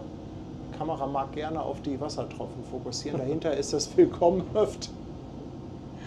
Ach, na komm, wir zoomen wieder raus. Er hat sich stets bemüht, der Autofokus. Ja, und ansonsten, was sieht man denn hier noch alles? Also wir haben natürlich im vorderen Bereich des Schiffes haben wir unsere Schleppwinde, wo wir 2 Trommeln haben. Eine von den beiden ist momentan abgedeckt. Das ist einfach nur aufgrund von Witterungsverhältnissen, UV-Strahlung, das Schleppgeschirr, wie wir es nennen, zu schützen, weil wir nur die Steuerbordseite, also die rechte Seite von dem Schleppgeschirr nutzen, aber auf der Backbordseite ist exakt das gleiche Schleppgeschirr. Ja. Das ist einfach aus Sicherheitsgründen da, falls dann doch mal, ich sag mal, ein Manöver missglückt oder aus anderen Umständen unser Schleppgeschirr reißt, dann können wir ja nicht zu dem Lotsen sagen, wenn der gerade beim Anlegen ist, so, wir fahren wieder nach Hause, hat sie erledigt. Nein, dann können wir mit unserem Ersatzgeschirr, mit dem Notgeschirr quasi wieder eine Schleppverbindung herstellen und sind sofort klar in wenigen Minuten. Das ist wirklich wichtig, weil die Lotsen, beispielsweise hier in Hamburger Hafen, gerade auch mit so großen Schiffen, aber auch mit kleineren Seeschiffen, die rechnen ja mit der Leistung der Schlepper. Also man würde, es ist fraglich, ob man so ein großes Schiff heile in diese kleinen Ecken, wie es in Hamburg ja nun mal ist, an die Pier kriegen würde. Und wenn jetzt das Schiff eine Tendenz zur Pier hat und der Lotse sagt, Schlepper XY, tau mal wieder ab, und im Moment bricht deine Leine und du sagst, ich kann nicht mehr abtauen, dann kann das kein anderer. Und da muss man natürlich wieder möglichst schnell versuchen, wieder einsatzklar zu werden. Deswegen haben wir ein zweites Geschirr auf dem Boden. Man merkt sowieso, dass auf Schiffen sehr viel auf Sicherheit ausgelegt ist. Absolut. Also das habe ich auch bei meinem Besuch auf der Nordic gemerkt und festgestellt, dass es unheimlich viel einfach Sicherheit, Sicherheit, Sicherheit, auch was Übungen angeht und so weiter. Alles für Fälle, die im Idealfall nie oder äußerst selten vorkommen. Aber wenn sie dann vorkommen, ist es immer keine schlechte Idee, wenn man das schon mal geübt hat. Absolut. Ich meinte, aber die Nordic ist ja natürlich auch noch ein Extremfall, sag ich mal so, ne? Da die Nordica wirklich dafür gebaut ist, Extremfälle, in Extremfällen zu helfen. Es ist ja wirklich ein reiner Notfallschlepper, der die komplette deutsche Bucht absichert. Und deswegen ist natürlich da auch das Training, ich würde nicht sagen wichtiger wie hier, aber es wird natürlich extremer gelebt, das Ganze. Ne? Und wir haben ja von diesen Schiffstypen oder von diesen Notschleppern ja 2 Stück. Auf der Ostsee ist die Baltic, sieht nicht ganz so aus wie die Nordic, hat etwas weniger Leistung, aber ist halt mit der gleichen Aufgabe betreut, sprich die Sicherung der Ostseeküste, der deutschen Ostseeküste. Ja, wir tuckern jetzt dahin. Mal einen kleinen Blick aufs Display. Die Maschinen rennen jetzt mit etwa 1300 Umdrehungen und der Propeller oder die beiden Propeller jeweils mit 158 Umdrehungen. Das heißt, da ist auch immer noch ein Getriebe dazwischen für die Übersetzung. Was können wir hier sehen? Das sieht aus wie ein reines Maschinenpanel. Genau, man kann das aber umstellen. Also ich kann auch da meine nautischen Informationen einspielen. Jetzt im Moment sieht man halt hier die beiden Hauptmaschinen mit der Drehzahl und der Leistung, die wir im Moment fahren. Hier unten sehen wir gerade den Generator, der den Strom für uns an Bord produziert. Das hätten wir hier als redundantes Stück, der läuft jetzt im Standby. Wenn der ausfallen sollte, würde der automatisch angehen. Und hier sehen wir die Drehzahl an unseren Propellern. Dann haben wir die wichtigsten Daten wie hier Öldruck, Öltemperatur, Kühlwassertemperaturen, Brennstoffdrücke und können das Ganze dann nachher auch noch so ein bisschen einzeln einschalten, wenn wir hier in unser Menü für die Motoren gehen. Dann sehen wir hier jeden Motor einzeln, die einzelnen Abgastemperaturen, können uns hier die Maschine auswählen, die wir brauchen und sehen hier die Abweichung von den Temperaturen, um halt schnell zu erkennen, wenn hier irgendwo im Motor irgendwelche Fehler auftreten. Ja, sehr cool. Ich hoffe, ihr könnt das gut verstehen, aber ich glaube schon. Der Nils hat jetzt kein eigenes Mikrofon, weil wir nur 2 haben, aber er steht nicht so weit weg, deshalb gehe ich mal davon aus, Wenn ihr nicht gerade irgendwo sitzt, wo es besonders laut ist, könnt ihr das ganz gut verstehen. Ach, das ist ja auch cool, nochmal so eine Genau, sehen wir grafische unsere Antriebe Darstellung nochmal. der Gondeln.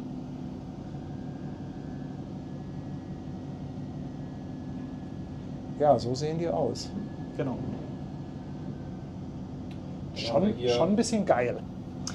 Es Also ist schon ein schönes Spielzeug. Also, wenn man das so sagen darf heutzutage, ist es auf jeden Fall ein Männerspielzeug für Erwachsene. ja. Genau. Hier haben wir zum Beispiel jetzt unsere Klimatisierung und Heizungsanlage, wo wir halt sehen können, wie die Luft reinkommt, wie die Luft aufbereitet wird und wenn wir natürlich den Klimakompressor anhaben, wie kalt die Luft in den Kammern wird, können das von hier teilweise steuern. Am besten lässt sich das immer in der Kammer selber steuern. Das ist so ein kleines Gerät, wo man noch für die Kammer selber je nach persönlichem Bedarf zuheizen oder unterkühlen kann.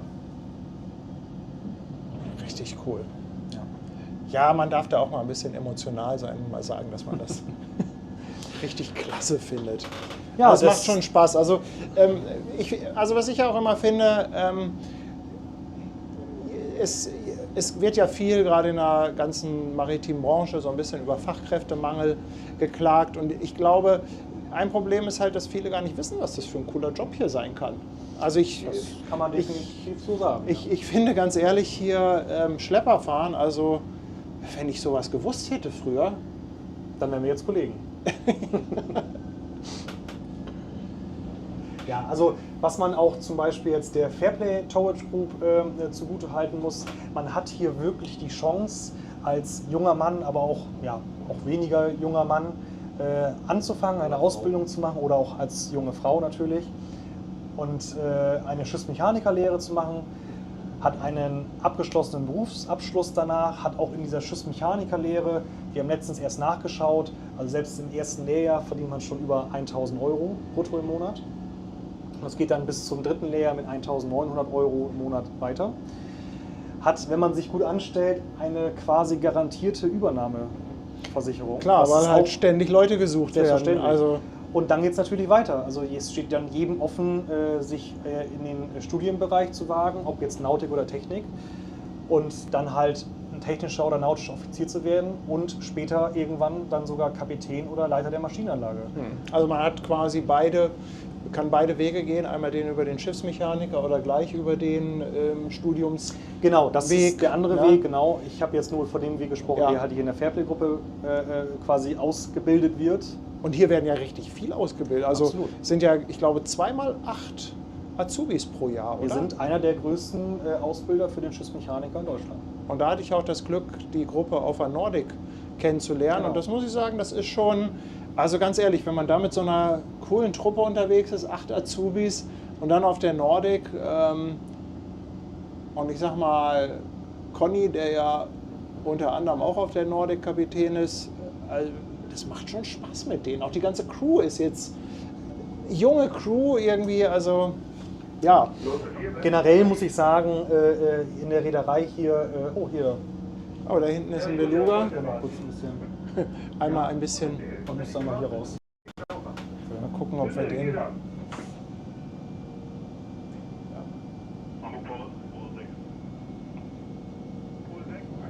Hatten wir gestern jede Menge von. Aber er luschert hier so ein bisschen über die Mauer. Okay. Gut. Ja, also die Chance quasi hier anzufangen bei der Fairplay-Reederei und von wirklich klein auf bis zum Kapitän oder Leiter der Maschinenanlage zu kommen, ob jetzt männlich oder weiblich, völlig egal, die besteht. Und das ist natürlich ein klares Argument, finde ich, für diese Reederei. Ne? Also das ist und diese Jobgarantie ist natürlich auch super. Ja, und ich freue mich ehrlich gesagt, da so ein bisschen Werbung für zu machen, denn im Endeffekt ist das halt das, was wir so ein bisschen eintauschen können. Ihr lasst uns etwas hinter die Kulissen blicken und wir nutzen dafür ein bisschen unseren Kanal, um Genau. etwas Werbung für die Seefahrt und für Ja. die Berufe zu machen. Ich glaube, das ist ein ganz ein netter guter- Deal, ist ein guter oder? Deal, kann man so ja, sagen. und die Virgo ist an den Pfählen angekommen, wie wir da sehen. Da vorne, das sind die sogenannten Finkenwerder Pfähle, das hatte ja Philipp vorhin schon erzählt. Ja, und du sagst, die wird da heute gar nicht festgemacht. Genau. Ganz weit im Hintergrund sehen wir auch schon die Aquarius. Ich will noch mal zoomen. So, Ja, also es ist leider mit den Regentropfen. Aber ihr seht da hinten, ja, das wird nichts mit der Zoom-Kamera. Aber wir fahren ja eh drauf zu. Genau, also die wird noch insofern, nah genug kommen. die wird gleich noch so nah kommen, dass wir sie gar nicht mehr komplett drauf bekommen. Insofern, Oh, jetzt startet er doch noch. ja, also der Beluga startet gerade, aber auch das ist aus der Position jetzt mit der Kamera. Ja. Ja, hier zwischendurch kommt mal die Frage, bis zu welchem Alter kann man denn bei Fairplay anheuern? Ich sag mal so, eigentlich gibt es da kein Nee, ne? Maximalalter. Man muss ja, um an Bord arbeiten zu können, also ich sag mal, wenn man jetzt anfängt mit der Schiffsmechanikerausbildung, man muss ja einen Basic Safety Kurs machen, sprich einen Tauglichkeitslehrgang, um auf dem Schiff arbeiten zu können. Ob man in der Lage ist, einen Überlebensanzug anzuziehen, ob man in der Lage ist, an Bord arbeiten zu können. Ja. Und solange man diesen Kurs macht und auch besteht, steht eigentlich dem Ganzen nichts im Wege. Also Ja. schaut doch mal bei Fairplay auf der Webseite, was da so an Jobs angeboten werden. Genau. Vielleicht ist da ja was bei, vielleicht... Wir haben ständig Jobs ausgeschrieben, ob im Büro, ob Ausbildung an Land, Ausbildung an Bord oder halt auch schon Ja. Personal, was schon zur See fährt, was auch gerne bei uns anfangen kann. Ja, und die Virgo muss jetzt im Prinzip nur so lange warten, bis wir mit der Aquarius durch sind, dann kann die weiterfahren. Und die wird jetzt wirklich da einfach gehalten. Also es lohnt sich Genau. nicht, die für die Zeit da festzumachen. Nee, die wird einfach mit den beiden Druckschleppern, Peter und Michel, die in der Mitte des Schiffes sind, vorne und hinten, einfach an die Finkenwerder Pfähle rangedrückt. Würde sie jetzt festmachen, dann bräuchte man vielleicht die beiden Druckschlepper nicht mehr, aber da es sich ja wirklich hier um 30 bis 60 Minuten handelt, Ja. wird darauf verzichtet. Weil das würde ja auch bedeuten, man bräuchte noch Festmacher, die Leinenverbindung zu den Pfählen herstellen. Und in dem Fall müssten sie ja mit dem Boot kommen. Stimmt, die kommen dann mit ihren kleinen Genau. orangen Festmacherbooten. Das sind ja so kleine, die sind glaube ich 10, 11 Meter lang. Und die fahren dann hier zu den Pfählen raus, um dann festzumachen. So, wir sind jetzt hier vor den Pfählen angekommen und warten den Costco Aquarius ab. Und ganz spannend ist natürlich auch... Erstmal die Pfählen und die Costco Shipping Aquarius werden gleich aneinander kontakt. Jo, wir warten den ab. Ja, ganz spannend ist auch immer so ein bisschen den Funk mitzuhören. Und jetzt gerade ging es halt hier um die Virgo. Und zu dem Thema Funk, wir haben hier 2 Funkgeräte, die separat benutzt werden können. Einmal momentan auf dem Kanal 14, da befindet sich Hamburg Port. Da sitzt einfach die Zentrale des Hafens, mit dem man abspricht, wenn ein Schiff irgendwo festmacht oder wenn ein Schiff ankommt und festmachen möchte. Oder wie zum Beispiel jetzt, dass der Lotse Bescheid gibt, Mensch, wir sind hier jetzt an den Finkenwerder Pfählen angekommen. Ist alles soweit klar, das andere Schiff kann passieren, die Aquarius. Und auf der anderen Seite haben wir Kanal 74. Das ist, ich sag mal, wie man hier so schön sagt, der Sammelkanal. Da werden alle möglichen Manöver abgesprochen untereinander.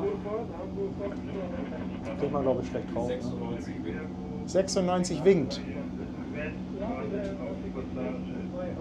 Ich muss noch mal hier einmal raus.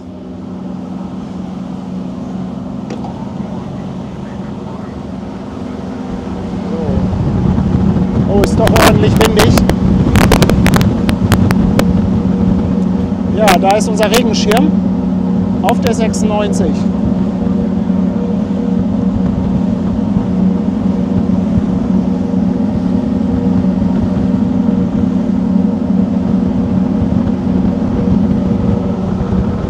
Oh.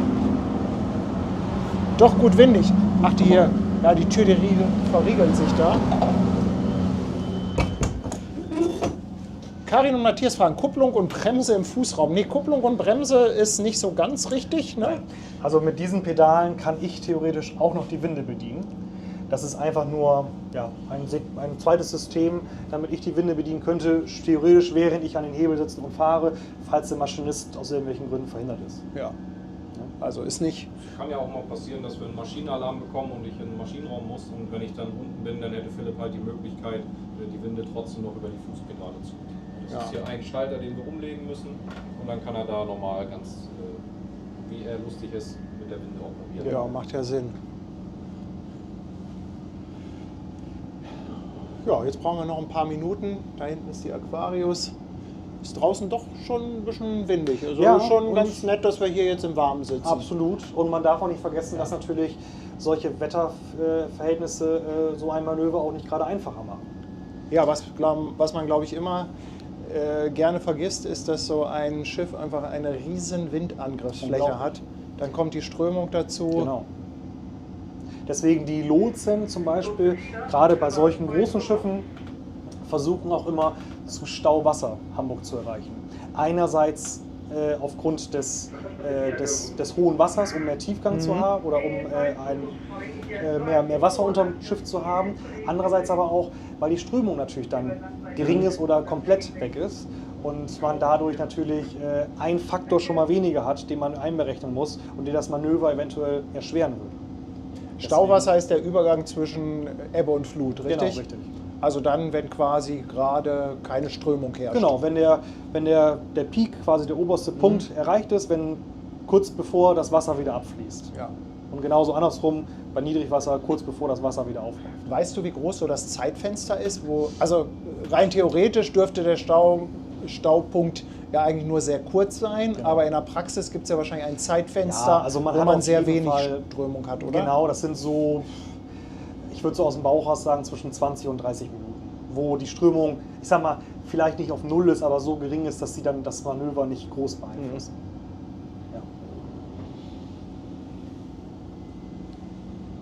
Ja, da vorne sieht man auch schon gleich Blankenese. Und genau das ist es halt. So weit würden wir normalerweise gar nicht dem Schiff entgegenfahren. Normalerweise warten die Schlepper, bis auf der Escort-Schlepper, bei den Finkenwerder fehlen auf das Seeschiff. Das ist jetzt eine Besonderheit, dass wir halt dann doch noch weiter rausfahren und dann das aufkommende Seeschiff abfangen. Ja, das haben wir in letzter Zeit auch öfter gesehen, dass dann hier die Schlepper ja, quasi da schon warten. Die fahren ein Stück voraus. Das hatten wir damals bei der ersten Fahrt mit Fairplay 15 und dem Robert auch. Sind wir auch rausgefahren und der hat sich dann einfach so ein bisschen gegen den Pfahl gedrückt. Auch gar nicht festgemacht, großartig, lohnt auch nicht für ein paar Minuten. Nein, das ist einfach nur zum Abwarten. Man ist ja immer ein paar Minuten eher da, damit man nicht zu spät kommt, wie im normalen Leben auch. Und dann legt man sich einfach an die Fehler ran mit dem Schlepper. Wir können ja irgendwo gegendrücken mit dem Schlepper und wartet halt dann ein paar Minuten ab. Dann ist es, ich sag mal, ist ein bisschen bequemer, als das Schiff irgendwie im Strom zu halten oder irgendwie gegen anzufahren. Ja. Ja, was sieht man sonst hier vorne noch? Vor der Winde sieht man halt unseren Schleppbock, heißt das. Dieser blaue, Bügel. Dieses blaue M quasi. Ne? Und da geht dann die Schleppleine durch. Die hat auch Edelstahlbereiche also in den Öffnungen, damit die Leine nicht beschädigt wird. Alles richtig schön glatt poliert. Genau. Und das ist einfach dafür da, dass man halt, das ist quasi unser fester Drehpunkt. Ja, also der Punkt, worüber wir quasi schleppen.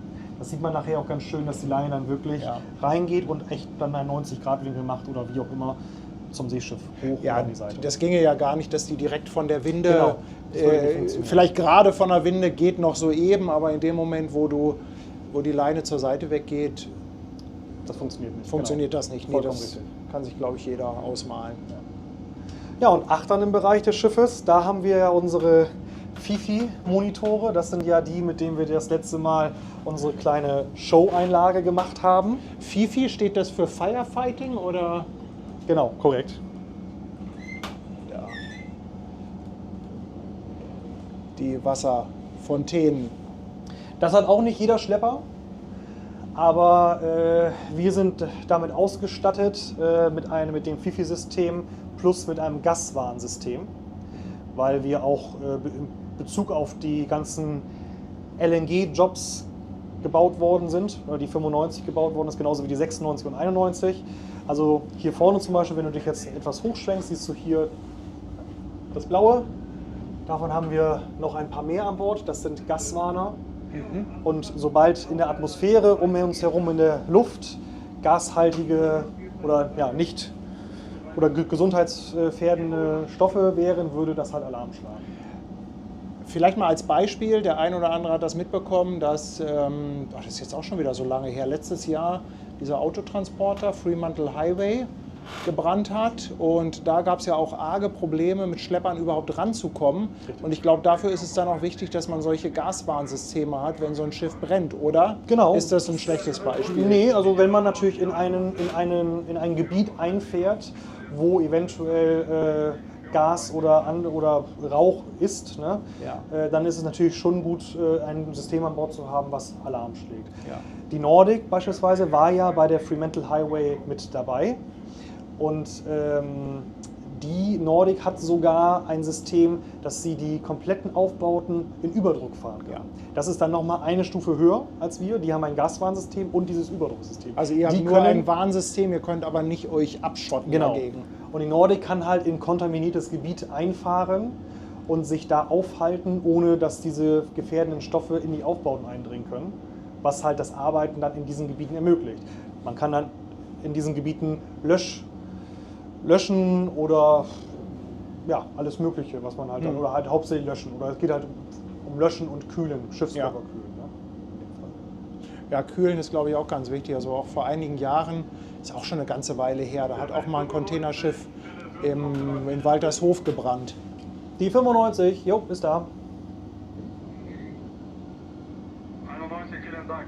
Fairplay 95, Costco Shipping Aquarius. Moin Kapitän. Die Besatzung ist schon stimmbereit und bitte vorne Mitte festmachen. Ja, Fairplay 95, wir haben das mit. Wir kommen ran, vorne Mitte festmachen. Prima, danke. So, das war jetzt das Seeschiff, das war der Lotse auf der Costco Shipping Aquarius. Der hat uns gerade gerufen, dass die Besatzung von dem Seeschiff Standby ist. Die sind bereits auf der Back, also vorne im Bugbereich, klar, dass wir anspannen können. Und das hat er auch gesagt, dass wir rankommen sollen, dass wir festmachen sollen. Genau.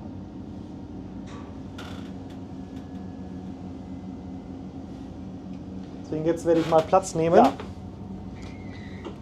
Ich habe jetzt noch mal eine Safety-Frage. Ich würde gleich gerne noch mal draußen, wenn wir anspannen, ein Foto machen. Bis wann darf ich mich denn da draußen bewegen? Irgendwann ist doch da draußen ein Sperrgebiet, oder? Ja, also ich sag mal, wenn du dich hier auf dem oberen Teil des Schiffes, des Schleppers auffällst, jetzt nicht auf dem Deck, dann kannst du das schon machen. Je nachdem, wir werden wahrscheinlich so ranfahren, dass wir das Seeschiff an unserer Backbordseite haben. Sprich, wenn du in diesem Bereich hier dich auffällst, Steuerbordseite, dann kannst du das schon machen. Weil ich sag mal so ein Foto von unterm Das Bug, nehmen wir mit. das müssen wir mitnehmen. Selbstverständlich. Das brauchen wir. Das machen wir auch. Wilhelmsburg, Station in der Süd von oben ins Kühlfleet. Aber es ist ja auch so, wenn wir gleich angespannt haben, wir sind ja gar nicht die ganze Zeit unter Spannung, oder? Nein. Also richtig unter Spannung sind wir ja eigentlich erst später, wenn dann Genau. wirklich ein Manöver gefahren wird. Deswegen, das Schiff fährt natürlich erstmal weiter selber weiter. Ne? Also, das ist auch immer der große Unterschied. Also, man sagt das zwar so, dass wir schleppen, aber wir sind ja eigentlich ein Assistenzschlepper.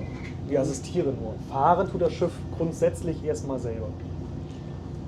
Genau, hier hast du noch einen Helm, den kannst du Ja, gleich aufsetzen. Helm gleich. Dann gucke ich mal, ob ich die... Ach hier, ich kann auch hier die Kamera super abstellen, dann kann ich mal 2, 3 Fotos machen. Das muss einfach sein.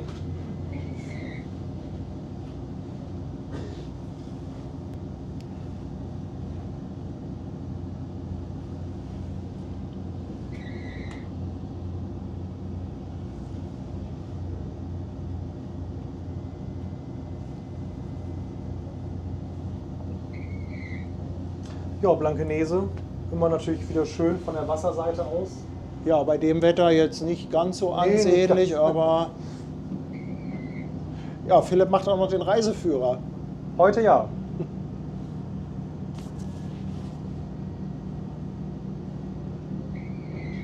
Ja, man sieht aber hier schon am Strand, dass ordentlich Wasser in der Elbe ist.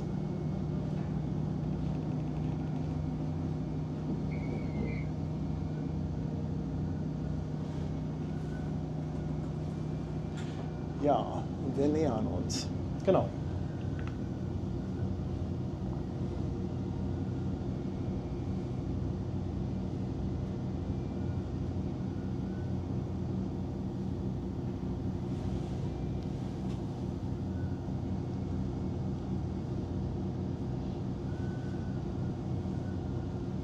fand ich vortrefflich ausgedrückt vorhin. Alles, was man normalerweise nicht machen soll. Zum Beispiel frontal auf ein Schiff zufahren. Also genau, also ich sag mal so, jeder Nautiker auf einem normalen Frachtschiff, wenn er jetzt schon diese Perspektive hätte oder wird gleich noch schlimmer, der würde auf jeden Fall, der wäre schweißgebadet. Das kann man Wir so sind sagen. auch schon ganz schön nah dran. Auf der Kamera kommt das gar nicht so dramatisch rüber, weil die natürlich verhältnismäßig weitwinklig ist. Aber wir sind jetzt schon doch schon nah dran. Die nochmal nach Antwerpen 1260, mit Enos an Bord, 27 Personen. Dankeschön, denn gute Fahrt euch. Ja, danke. Und auch kein Seite hier schade. Danke. Das passt. Jo, alles klar. Bis später.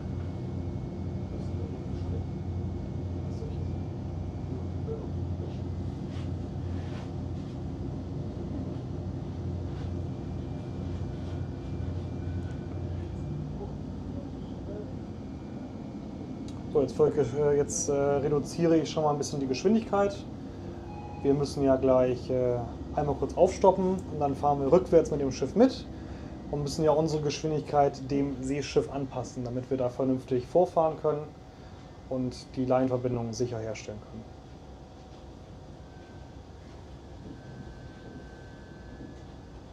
Also das ist schon echt ein bisschen spooky, wie schnell das näher kommt. Jetzt hätte ich im Normalfall Panik in diesem Moment. Da würde ich auch, wenn deine Aufgabe ist, wenn deine Aufgabe nicht ist, das Seeschiff zu schleppen, auch keinem empfehlen.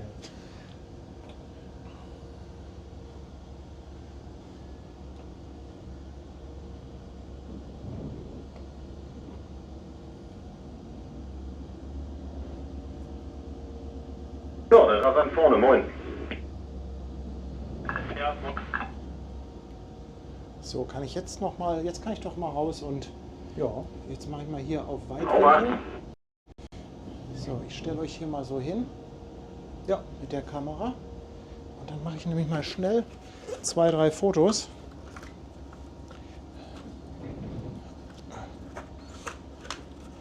Oh, wenn der Helm mitspielt.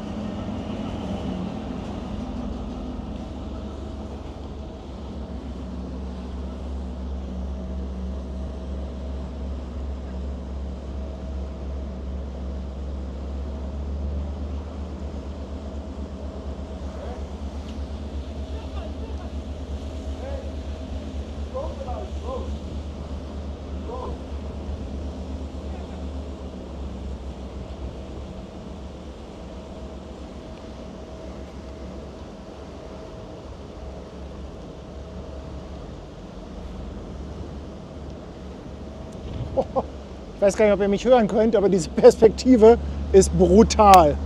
Also unfassbar.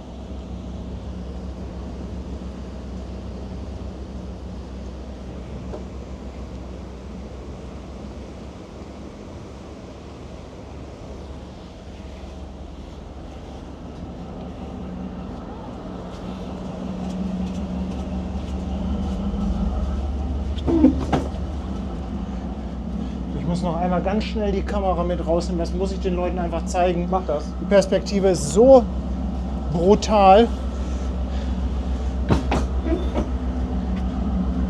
So.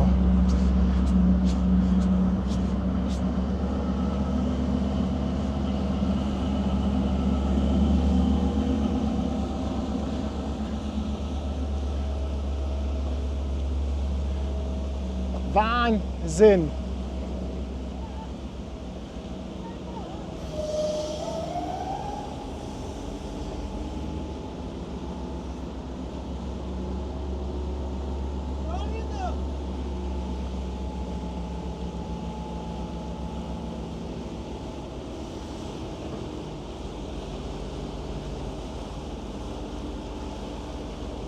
unmöglich, alles drauf zu bekommen. So viel Weitwinkel gibt es gar nicht. Bräuchte ich ein Fischei.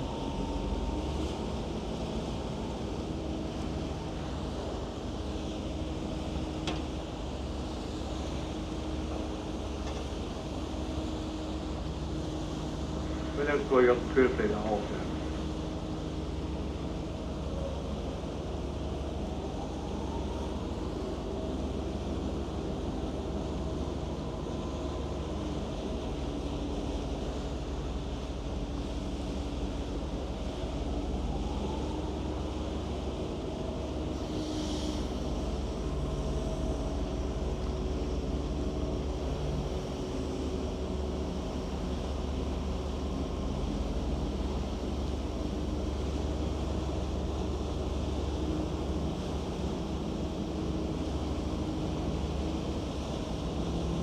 Ja, mir fehlen die Worte.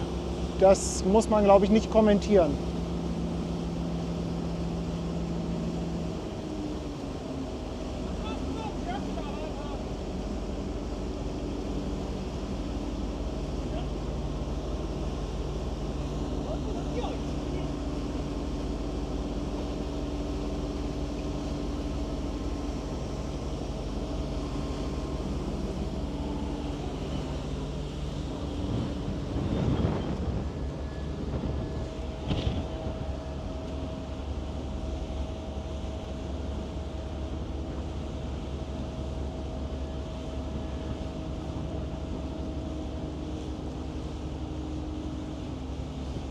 Mann, oh Mann. Verzeiht mir den Ausdruck, aber das ist einfach geil. Ja, Endstufe, würde ich sagen. Ihr könnt euch das nicht vorstellen, wenn man hier steht. Ich kriege den Mund gar nicht zu.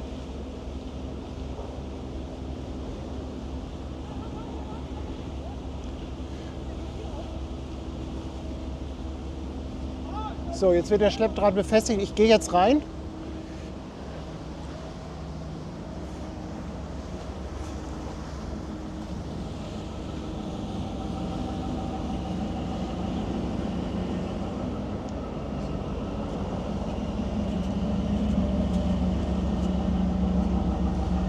Die fährt bei 95 ist vorne mittelfest und nach lang. Und 95 macht lang, danke. Ist das abgefahren? So, jetzt habe ich gerade eben das Zeichen bekommen, dass unsere Schleppverbindung hergestellt worden ist. Also dass die Besatzung des Seeschiffes die unsere Schleppleine auf den Poller bei denen gelegt hat. Und jetzt stecken wir unsere Schleppleine aus, dass wir ein bisschen mehr Abstand zum Schiff gewinnen können. Man hat das ja vorhin, glaube ich, denke mal, man konnte sehen, wie nah wir wirklich unterm Schiff waren. Es ist unheimlich schwer, das in Bildern rüberzubringen. Wenn man da unten steht, ich kriege den Mund gar nicht zu, das ist so beeindruckend. Ich hoffe, dass das so ein bisschen bei euch rübergekommen ist, aber diese Größe und Dimension. Also wir waren auf jeden Fall nicht mehr vor dem Schiff, sondern wir waren schon unter dem Schiff. Ja, man hat es auch gesehen, dass der Wulstbug schon neben uns war. Genau.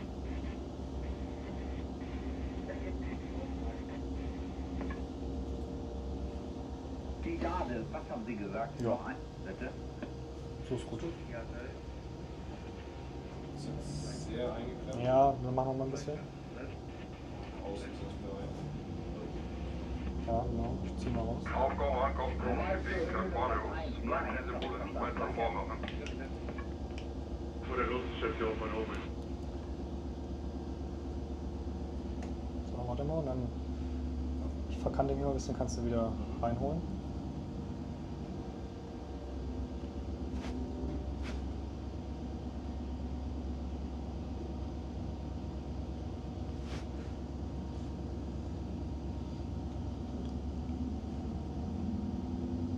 Ja.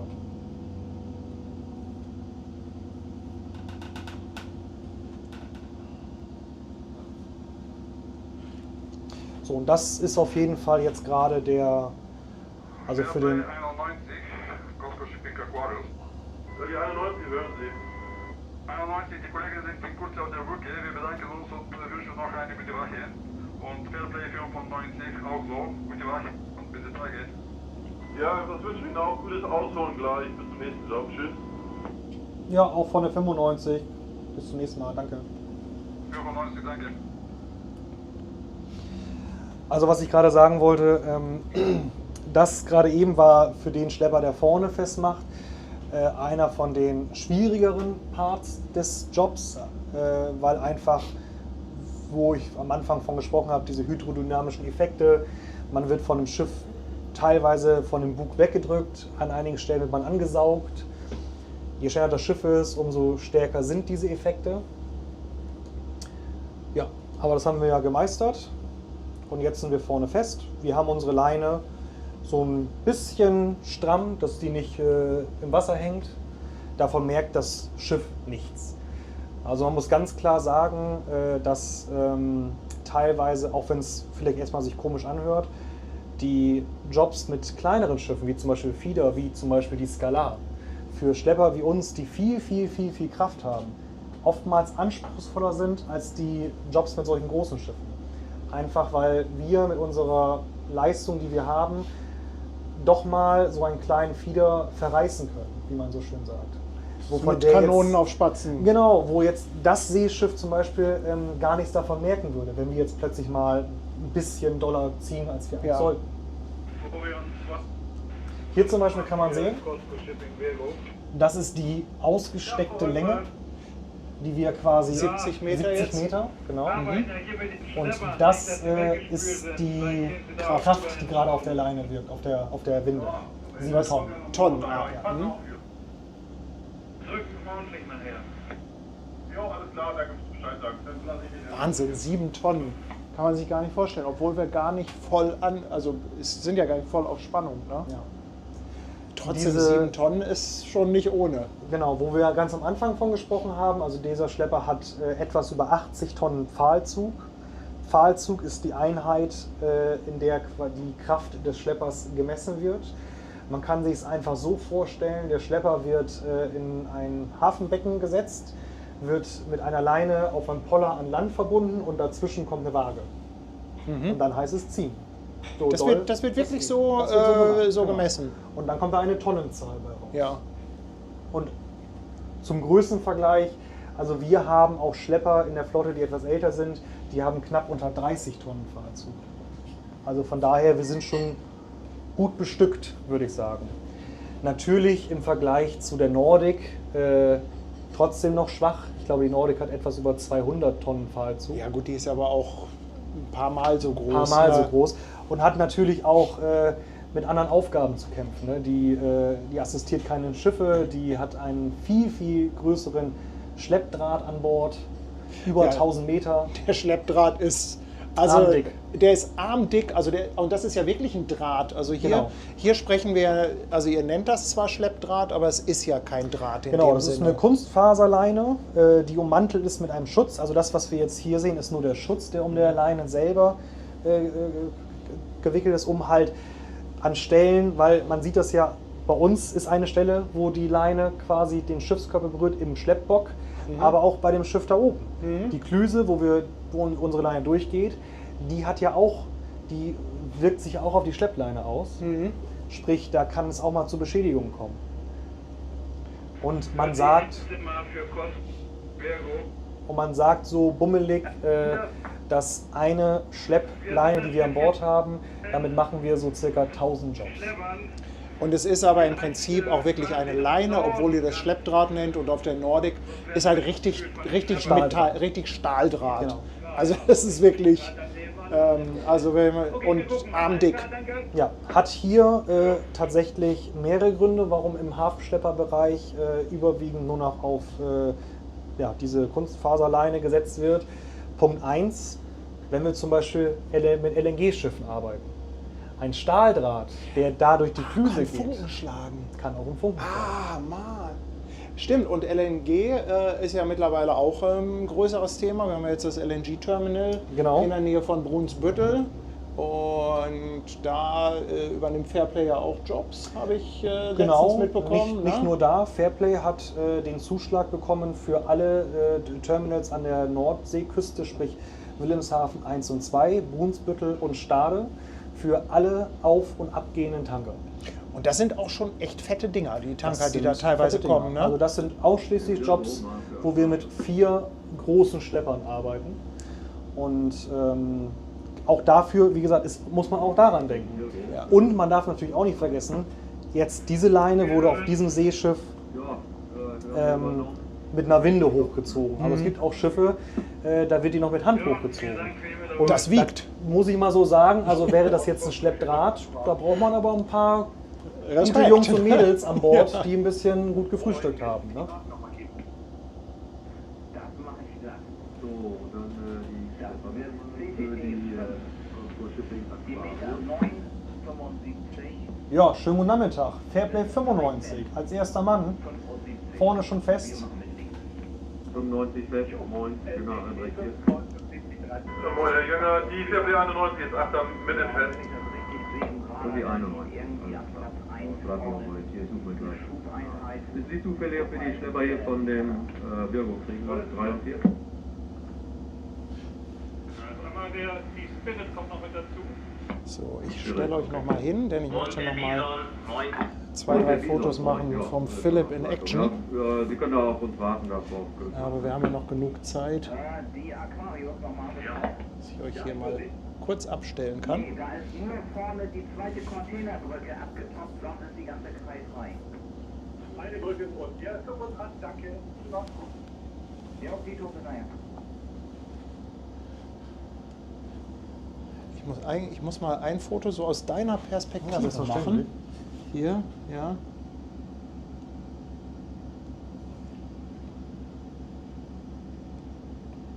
Gut.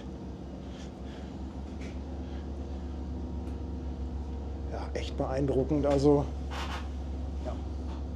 Also wie gesagt, die Schleppleine ist dadurch halt leichter, kann keine Funken schlagen und ja, ist dann auch natürlich dementsprechend leichter auszutauschen. Ne? Also ich sag mal so, mit 3, 4 Mann kann man die theoretisch auch selber von der Winde runterholen, als wenn zum Beispiel ein Schleppdraht wäre. Ne? Das wird ein bisschen schwieriger. ich weiß es auch gar nicht mehr, ich habe es nicht mehr im Kopf, aber in dem Film über die Nordic, den ich mit Conny gemacht hatte, hat er auch gesagt, was der Schleppdraht auf der Nordic wiegt, also der Meter. Das ist, Ja, das sind ein paar Kilo. Ich weiß es nicht mehr, also würde ich jetzt Quatsch erzählen. Vielleicht weiß es ja jemand von euch.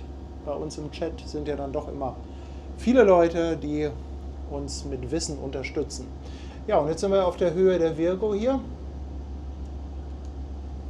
Tuckern da langsam dran vorbei. Irgendeiner So, muss die sich da Schlepper immer für zwischenquetschen. Cosco aufkommen. Cosco Aquarius, Kanal 6. Cosco Aquarius 6.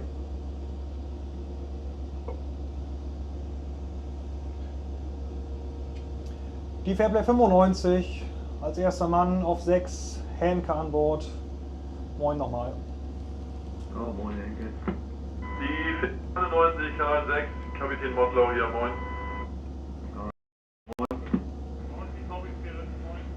Die Spirit auch auf 6. Und der Bison 9. Und der Bison. Wunderbar.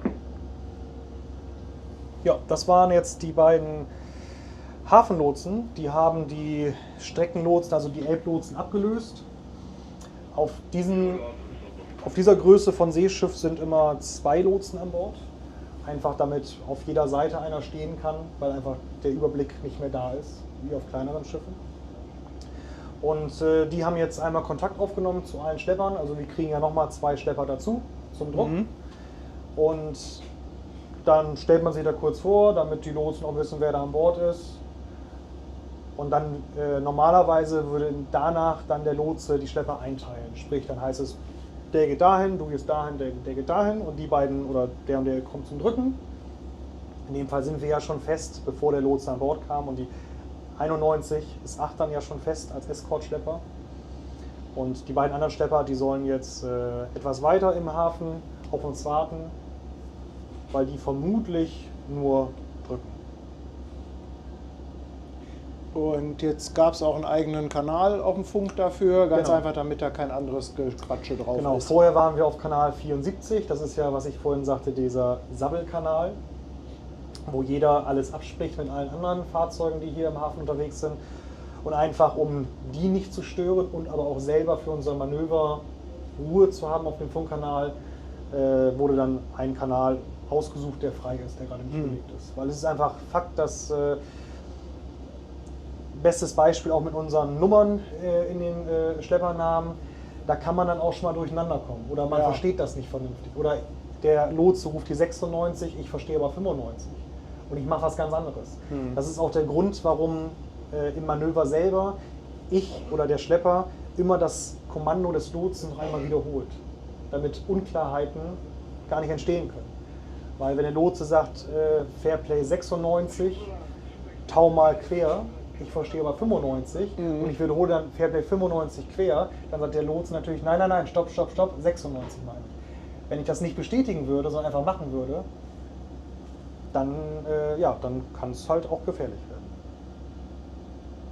Hat die 96 gerade nochmal Geblinkt. rübergewinkt? Die wollen mitspielen. Die wollen mitspielen, ja. Ja, lieben Gruß an die 96 da drüben. Wir nennen sie ja immer die Fairplay Twins. 95, 96, aber die 91 gehört ja auch noch dazu. Eigentlich sind es Vierlinge sogar, Das sind ne? Drillinge. Ja, die vierte ist ja in Polen. Ja, aber die wurden, glaube ich, letztes Jahr auf dem Hafengeburtstag getauft, ne? Genau. Das war 91 und 94. 90. Und 90, genau. Und die sind aber baugleich mit 95, 96. Mhm. Ja, Wahnsinn, wenn man, also, ich meine, ihr müsst euch vorstellen, ihr kennt ja alle Kameras von Handys und wie weitwinklig die sind und wie groß dieses Schiff hier im Bild ist. Also das ist wirklich völlig abgefahren. Ja, jetzt bringen sie nochmal. Ja, 96 möchte nochmal. Ja, liebe Grüße an euch und vielen Dank für den Gruß zurück.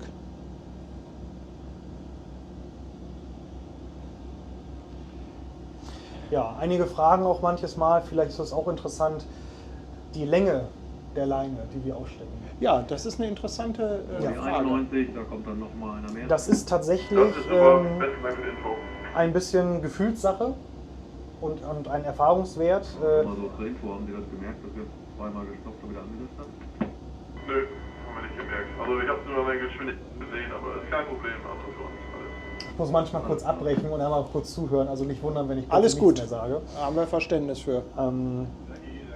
Es geht ja mal darum, man versucht immer Gibt hier achten immer eine Grundregel, dass die Leine nicht in den Bach kommen darf. so wenig, oder anders gesagt, so viel Leine wie möglich ausstecken, aber trotzdem wiederum so wenig wie möglich. Es hat beides Vor- und Nachteile. Wenn man natürlich sehr, sehr kurz ist, kann man natürlich die Manöver schnell fahren, weil man relativ zügig von der einen Seite auf der anderen Seite ist. Die Gefahr dabei ist aber, Punkt 1, dass wenn man sehr, sehr kurz ist, dass man sein eigenes Schraubenwasser gegen den Schiffskörper des Seeschiffs spült. Okay. Dann hat man nichts gewonnen. Und B, dass man Gefahr läuft, dass die Leine schneller bricht. Weil erstens der Winkel natürlich auch steiler wird zum Seeschiff. Wenn wir jetzt, man muss ja überlegen, unser Schleppbock, der Punkt ist ungefähr so 4 Meter über Wasserlinie, aber die Klüse oben, wo unsere Schleppleine durchgeht, das sind, würde ich mal bummelig sagen, über 15 Meter. Und wenn man jetzt sehr, sehr kurz machen würde, wie wir gerade eben ja auch kurz waren, wo wir unter dem Bug des Schiffes gefahren sind, dann geht die Leine ja steil hoch. Ganz anderer Winkel dann und Und da ist die Kraftentwicklung natürlich auch Ja. eine ganz andere. Deswegen versucht man natürlich dann doch schon viel Leine auszustecken. Mit dem Nachteil, dass man natürlich Platz braucht und natürlich auch einen gewissen Weg hat, wenn man von der einen Seite zur anderen soll. Denn das kann teilweise mal schnell gehen, dass der Lotse sagt, tau mal nach Steuerbord und nach 2 Minuten sagt er, oh, komm mal schnell auf die andere Seite, tau mal nach Backbord. Dann muss man sich natürlich ein bisschen sputen.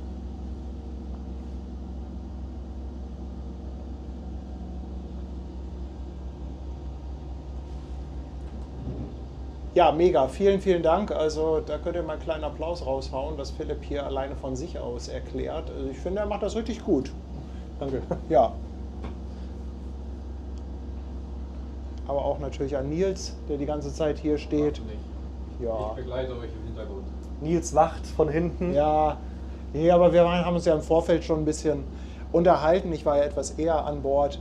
Also das macht richtig Spaß mit euch. Das muss man einfach mal sagen. Ich glaube, es ist aber auch wichtig, dass die Chemie stimmt, weil wenn man 14 Tage Natürlich. zusammen hier, dann ist es ja wieder engster Raum, Absolut. zusammenlebt, dann ist es schon, glaube ich, ganz wichtig, dass... Man darf halt nicht Das vergessen, passt. wir sind normalerweise 3 Leute an Bord, sprich die Besatzung besteht aus dem Kapitän, dem leitenden Ingenieur und einem Schiffsmechaniker bzw. einem Matrosen. Und natürlich, wenn dann bei einer 3-Mann-Besatzung einer dabei ist, der nicht ganz so mitspielt, dann ist das schon, ja, dann ist das ja schon ein Drittel, der nicht so passt und dann funktioniert das nicht. Ne? Ja. Wenn man jetzt auf einem großen Schiff ist mit 20 Personen und da ist einer dabei, den man nicht so gerne mag, dann kann man da mal nochmal drüber hinwegschauen. Aber es ist trotzdem, das möchte ich auch nochmal betonen, also jede Position, gerade auf diesem Schiff hier, mit dieser kleinen Besatzung, ist essentiell wichtig, um den Schiffsbetrieb sicher durchführen zu können. Also der Kapitän, in dem Fall fährt das Schiff, in dem Fall bin ich das und trage natürlich die Verantwortung für das Schiff und für die Besatzung, aber ich kann auch nichts bewirken ohne den leitenden Ingenieur an Bord. Genauso viel oder genauso wenig können wir beide bewirken, wenn wir keinen Matrosen oder keinen Schiffsmechaniker an Bord haben, der die Schleppverbindung herstellt. Ja. Also jede Position an Bord, ob man jetzt an Deck fährt, ob man in der Maschine fährt oder ob man auf Brücke fährt, ist essentiell wichtig, um den Schiffsbetrieb aufrechtzuerhalten. Ja, das merkt man schon. Also wird alles gebraucht. Gut, teilweise sind es immer nur so kurze Momente. Natürlich brauchst du den an Bord, an Deck, brauchst du für das eigentliche Manöver, brauchst du ihn verhältnismäßig kurz. Genau. Aber ohne geht nicht. Ne? Ich kann die Leine ja schlecht beim Fahren selber darauf werfen. Ja. Das wird schwierig. Ich habe jetzt mal eine andere Frage. Du hast dich jetzt noch nicht einmal umgedreht, um nach hinten zu gucken. Vertraust du jetzt einfach auf die Richtung des Schiffes, dass du sagst, der wird schon in die richtige Richtung fahren? Das hat auch mehrere Gründe. Das wurde ich auch heute tatsächlich schon mal gefragt. Also Punkt 1 ist, dass natürlich die Gegebenheiten in Hamburg und den Aufbau des Hamburger Hafens man kennt. In Hamburg ist es beispielsweise so, dass man sogar eine Prüfung ablegen muss. Wenn man hier in Hamburg Schlepper fahren möchte, gegen Entgelt, also sprich, dass die Reederei dafür eine Rechnung stellt, dann muss man einen sogenannten Seeschiffsassistenzschein für Hamburg haben. Da muss man eine Fahrzeit vorweisen von mindestens 30 Tagen auf einem Schlepper in Hamburg, plus eine Prüfung machen, zu dem der Hafenkapitän kommt, ein Lotse und ein Beisitzer und da quasi seine Ortskenntnisse wie seine Rechtskenntnisse unter Beweis stellen. Das heißt, den Hamburger Hafen, salopp gesagt, kenne ich in- und auswendig. So. Punkt 2 ist natürlich, dass für mich die Musik hier spielt. Das ist für mich wichtig. Und der dritte Punkt ist natürlich, wenn jetzt ein, keine Ahnung, ich sag mal ein Segelboot oder was auch immer hinter mir wäre, dann wäre definitiv, was auf ihn zukommt, ich das geringste Übel. Ja, stimmt. Dann ist es ja auch immer noch so, dass ich ja auch mit auf Brücke bin. Und Warte, ich komme mal etwas näher. Also normalerweise ist es ja im Job auch immer der Maschinist und der Schiffsmechaniker mit auf der Brücke und wir fungieren dann auch als Ausguck für Philipp. Also wenn wir irgendwas sehen, was jetzt für uns in dem Sinne halt Achtern ist, dann würden wir Philipp darauf hinweisen. Wir kommen relativ dicht an den Poller ran, die Spundwand kommt immer näher, es fährt uns ein Segelboot in die Quere etc. pp.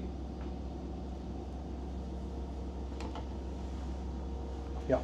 Ja, und Michael und Peter kommen schon zurück, Genau. weil die Virgo, ja, die musste ja nur von den Fehlen jetzt weg und hatte dann ja im Prinzip mehr oder weniger freie Fahrt. Genau, korrekt. Also die anderen beiden Schlepper werden wahrscheinlich auch ziemlich schnell da losmachen. Ist ja auch ein schönes Bild, gerade mit den beiden. Ja, das stimmt.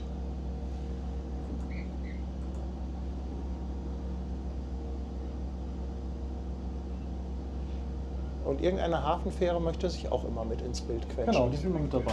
Die sind immer mit dabei. Nicht die One-Fähre diesmal. Nein.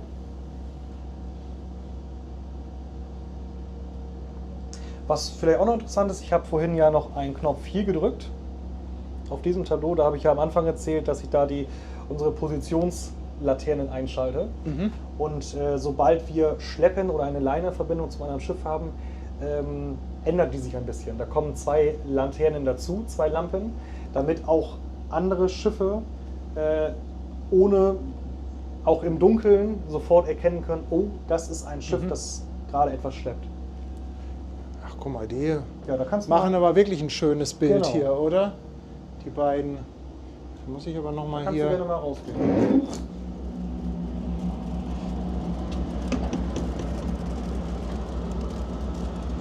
Oh, hier ist schön warm am Ja. Auspuff.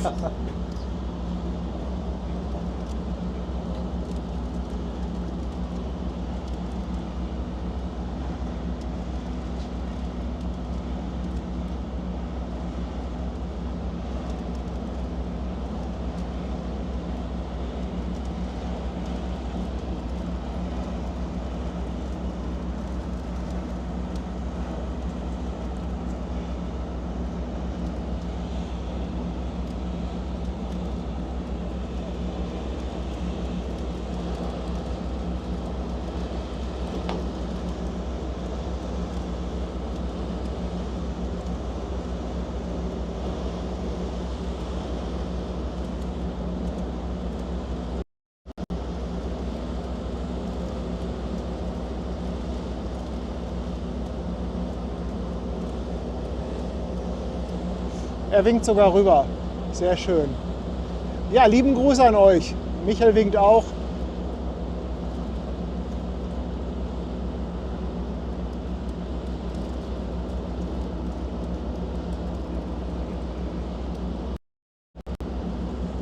Sensationell. Guckt euch das an. Dieses Bild.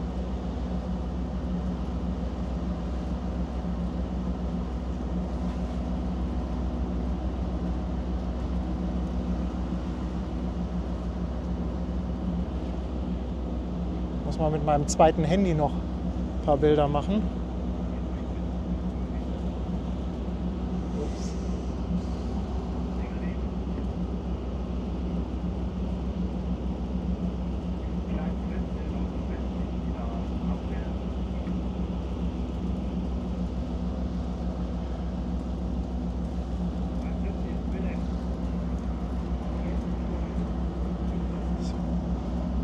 Richtig schön muckelig am Auspuff. Wie ging Ja, das da mit der geht's Tür hier oben? Das machen jetzt gleich. Kannst du reinkommen. Ja, die Türen, die schnappen von alleine ein, wenn man sie aufmacht, damit sie Genau. einem dann nicht in die Hacken fallen. Aber da muss man einmal den Griff kennen.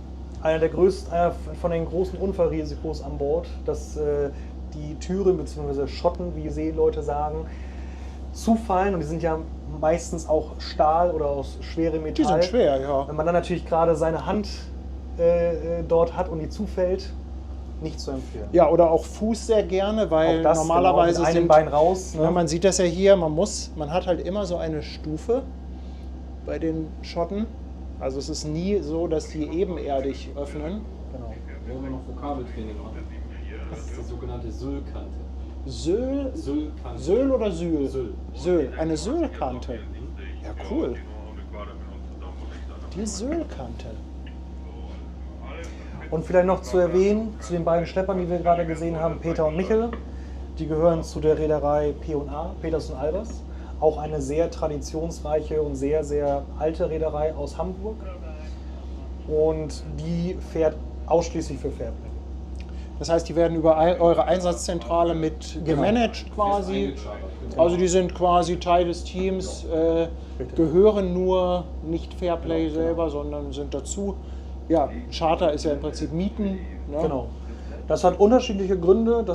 In dem Fall kann es zum Beispiel sein, dass einfach in dem Geschäft, das halt so schnelllebig ist und ja auch ein teures Geschäft ist, dass eine kleinere Reederei mit vielleicht nur 2 Schleppern vielleicht nicht die Standkraft hat wie eine große Reederei und dementsprechend aber noch selber geführt wird, aber unter der Feder von Fairplay, sprich also wir geben unsere Aufträge an denen weiter. Ist ja auch für uns gut. Wir haben 2 Schiffe weniger kaufen müssen und chartern die quasi ein. Ja, und die können mit 2 Schiffen, alleine können sie viele Jobs nicht, könnten sie nicht machen. Genau. Und das muss man ganz klar auch immer sagen, das Einschartern von Fremdschleppern aus fremden Reedereien ist halt auch meistens mit hohen Kosten verbunden. Also sprich, wenn man nur 2 Schlepper hätte als Reederei und man müsste bei jedem zweiten, dritten Job fremde Schlepper einschartern, dann wage ich zu bezweifeln, dass das wirtschaftlich überhaupt noch so Sinn machen würde. Ja, man muss ja auch immer bedenken, es sind ja nicht nur die Schlepper, sondern es kommt ja auch ganz viel Planung dahinter. Auch das, Das genau. heißt, bei euch im Büro sitzen ja auch einige Leute, Genau. Einsatzplanungen und so weiter, die Richtig. gemacht werden müssen. Und das ist ja einfach ein Fixpunkt. Und ich denke mal, eine Person kann einen Schlepper managen, kann aber auch 10 Schlepper managen. Genau. Ja, ich glaube, so kann man das relativ vereinfacht erklären. Okay, dann noch mit dem Vor, wa?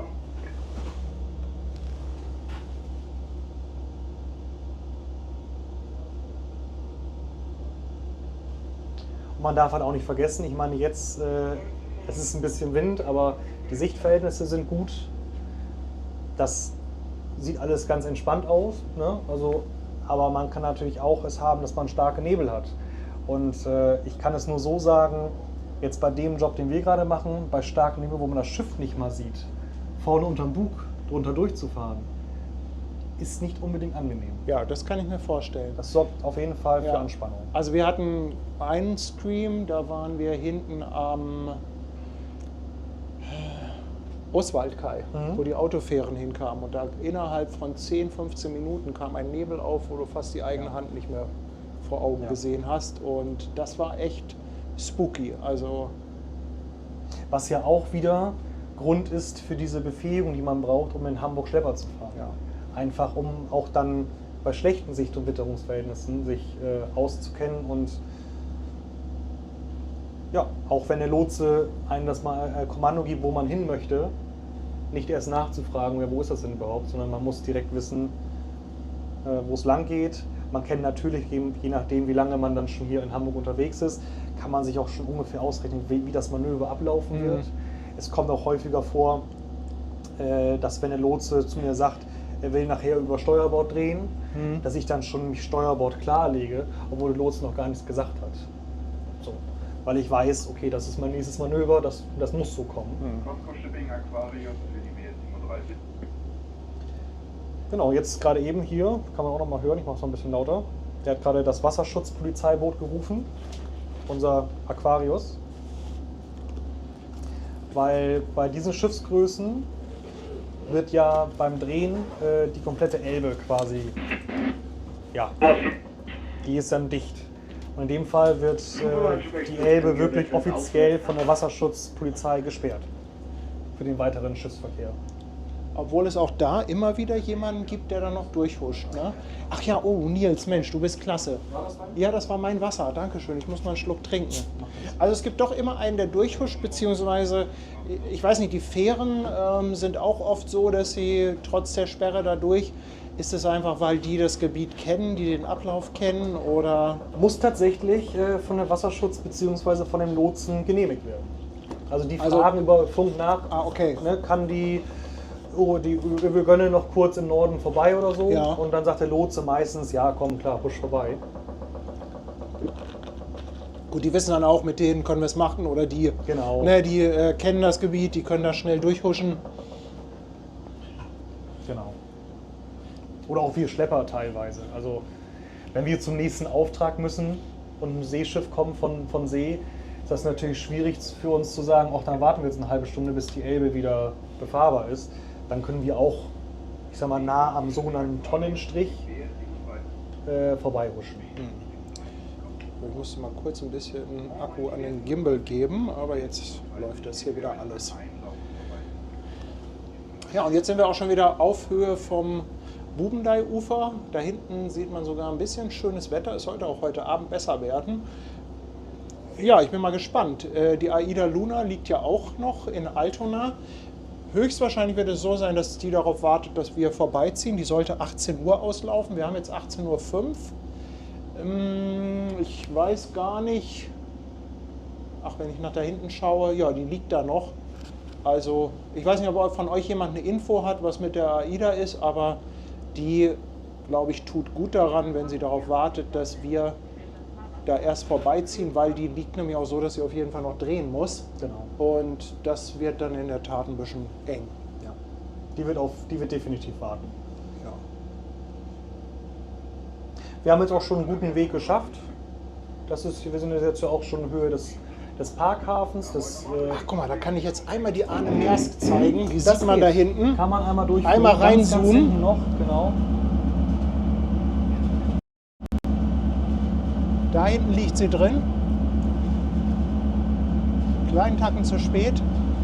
Ja, ich spekuliere ein bisschen darauf, dass ich die Arne Maersk noch streamen kann, wenn sie am Samstagmorgen wieder ausläuft.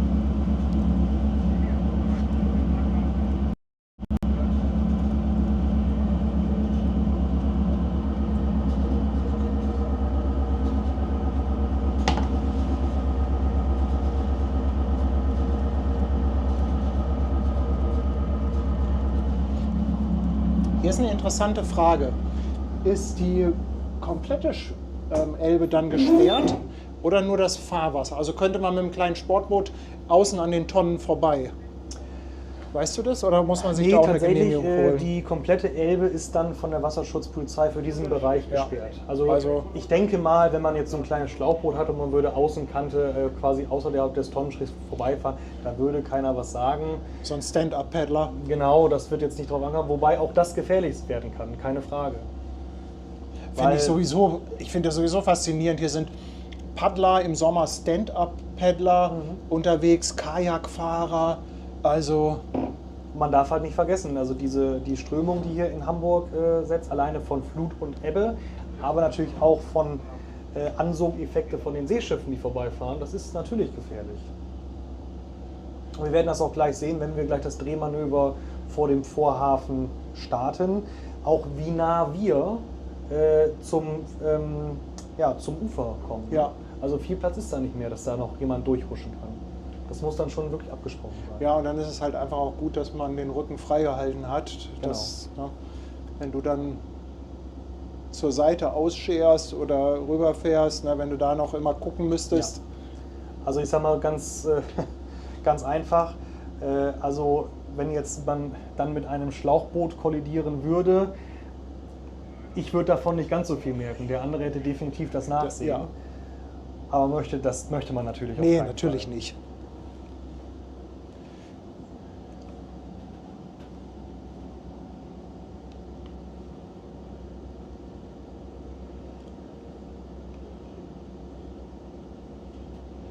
Vielen, vielen Dank, dass ihr uns auch wieder so kräftig unterstützt. Ich sehe, im Chat ist reges Treiben. Ihr wisst, es ist ein bisschen schwer für uns, hier den Chat zu lesen. Ich hoffe, dass es super interessant ist. Also ich finde es mega spannend. Der Philipp, der macht das richtig gut, was der hier an Infos raushaut. Auch der Nils natürlich. Also die ganze Crew ist sehr hilfsbereit. Und ja, ich hoffe, dass ihr euch im Chat ganz gut miteinander beschäftigt, euch gut unterhaltet. Und es nicht so schlimm ist, dass wir jetzt nicht auf eure persönlichen Fragen eingehen.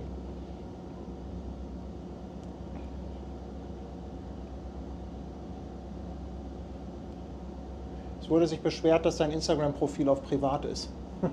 Ja, ich bin da eigentlich nie so wirklich aktiv gewesen. Seitdem ich mit Philipp fahre, ist das irgendwie ein bisschen mehr geworden. Ich werde da nachher mal reingucken nach dem Job. Einfach eine Anfrage stellen, Nils@C ist es, glaube ich, ne? Genau. Mit Unterstrichen, Nils_@_C.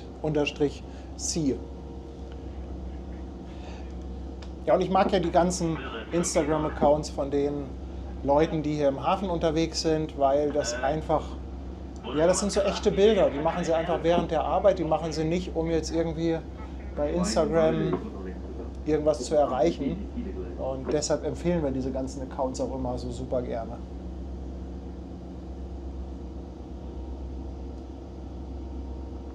Ich finde es halt schön, dass man auch was das Erreichen der Leute angeht, dass man halt durch solche Plattformen Menschen erreicht, die vielleicht... Um Bison, wer von euch möchte den Achtern drücken? Das kann ich nachher schon mal sagen. Ankündigung. In Kürze wird die Norderelbe im Bereich des Vorhafens für die durchgehende Schifffahrt gesperrt. Ich wiederhole, in Kürze wird die Norderelbe im Bereich des Vorhafens für die gesamte Schifffahrt gesperrt. Grund dafür ist das Einlaufen des Großschiffes Cosco Aquarius. Das sind wir.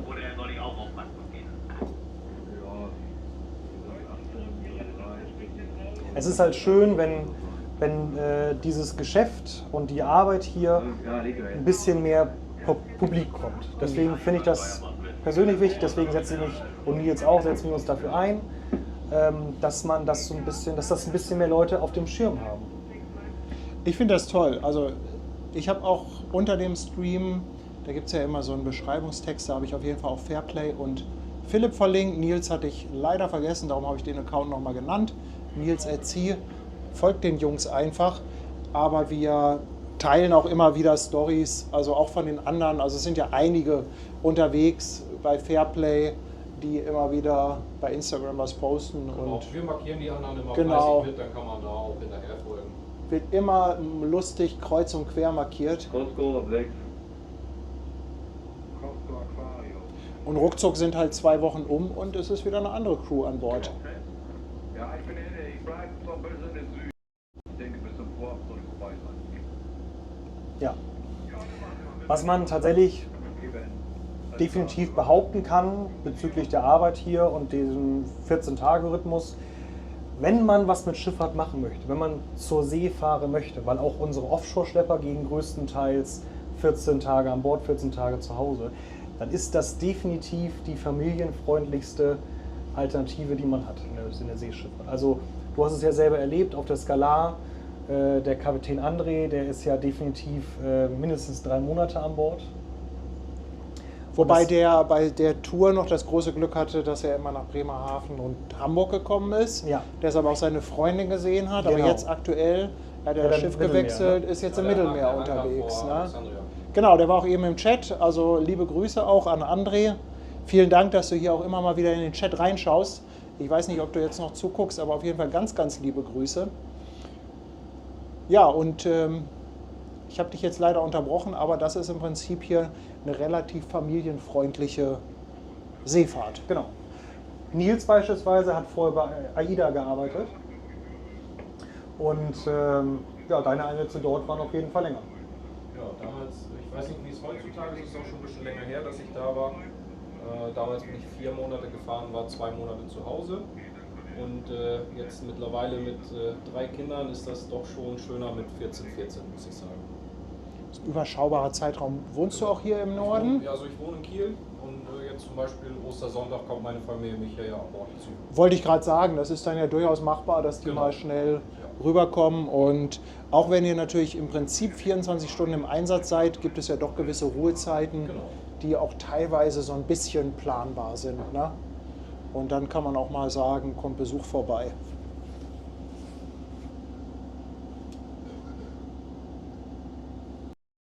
Jetzt sind wir gerade an der neuen Schlepperbrücke vorbei, da wo wir gestartet haben. Das ist ja quasi das Zuhause in Hamburg für die Hafenschlepper. Dort verbringen wir dann die Ruhezeit oder die Zeit zwischen den Einsätzen. Dort werden wir abgelöst. Von dort aus kann man einkaufen gehen oder seine restliche Freizeit verbringen, die man hat.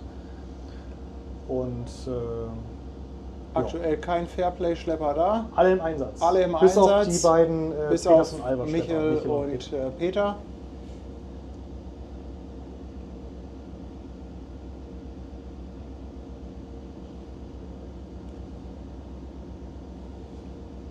Ja, also was man tatsächlich in Hamburg sagen muss, ich bin die letzten Jahre eigentlich, ich war die letzten 2 Jahre als Springer unterwegs in der Flotte. Das bedeutet, dass ich kein festes Schiff hatte.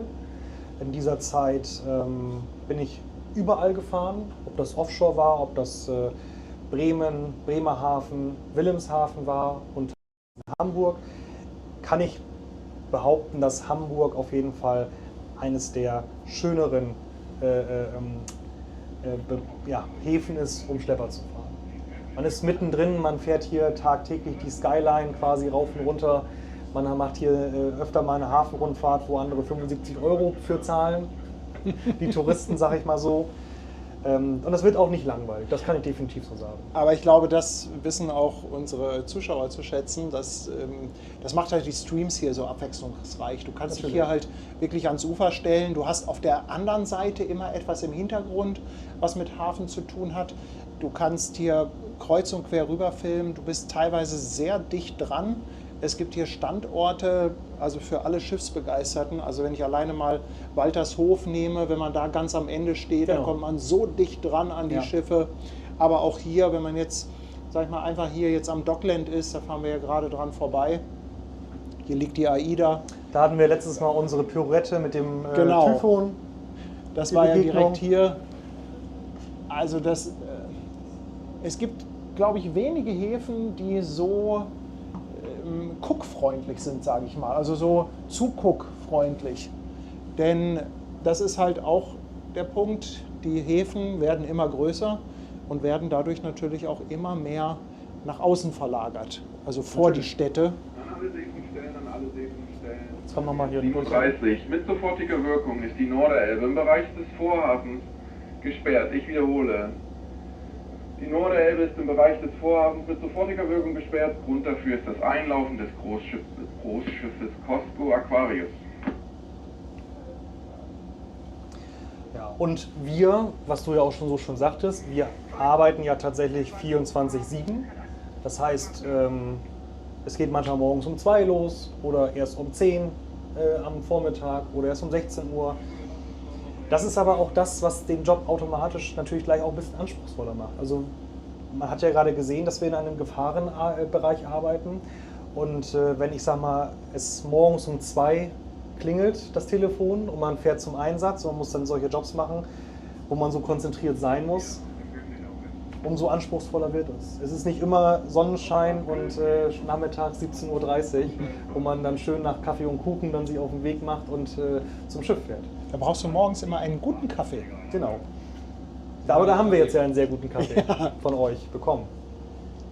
Aber was ich ja auf der anderen Seite auch so spannend finde, natürlich ist das Aufstehen auf Kommando und teilweise irgendwie um 2, 3 Uhr geweckt zu werden, ist sicherlich eine Herausforderung. Was ich aber auch toll finde, ist, wenn man quasi ja dazu gezwungen wird, aufzustehen. Man sieht einfach so tolle Sachen. Also ich mag ja unheimlich gerne Sonnenaufgänge. Ich mag diese Stimmung mit Bodennebel und Ähnlichem. Ne? Also das mag ich einfach unheimlich gerne. Also du kannst es mit Sicherheit bestätigen, wenn man meinem Instagram-Kanal folgt, dann sieht man häufiger mal schöne Bilder von Uhrzeiten, die vielleicht nicht ganz so freundlich sind. Ja, kurz mal eingeworfen, da sehen wir schon die Festmacher an der AIDA. Das heißt, die wartet jetzt wohl tatsächlich einfach nur darauf, dass wir durch sind und wird dann auch ablegen. Da ist ein Lotse, der wird wahrscheinlich auch zur AIDA fahren.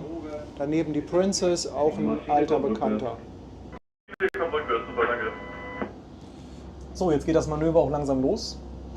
Der Lotse hat gerade Bescheid gegeben, dass er, was wir vorhin besprochen haben, seine eigene Maschine vom Seeschiff auf rückwärts stellt, um das Schiff aufzubremsen. Also das macht selbst auch gerade die Fairplay 91, die Achtern fest ist gar nicht, sondern er stoppt erstmal selber mit seiner Maschine auf. Und jetzt kann man gleich mal ein bisschen zuhören. Ich mache das Funkgerät mal ein bisschen lauter. Ja, ich glaube, das ist ganz spannend.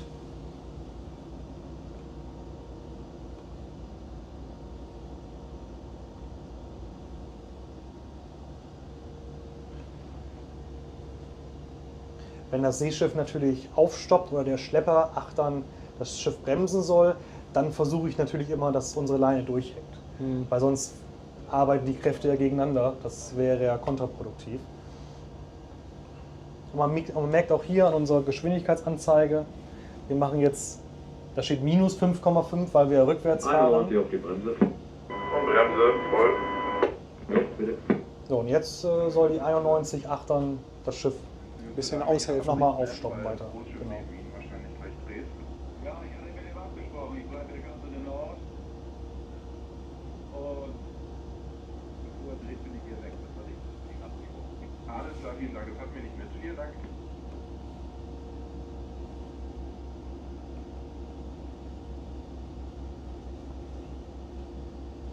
Die Princess zum Beispiel, die stupft jetzt ja noch durch, die fährt noch durch.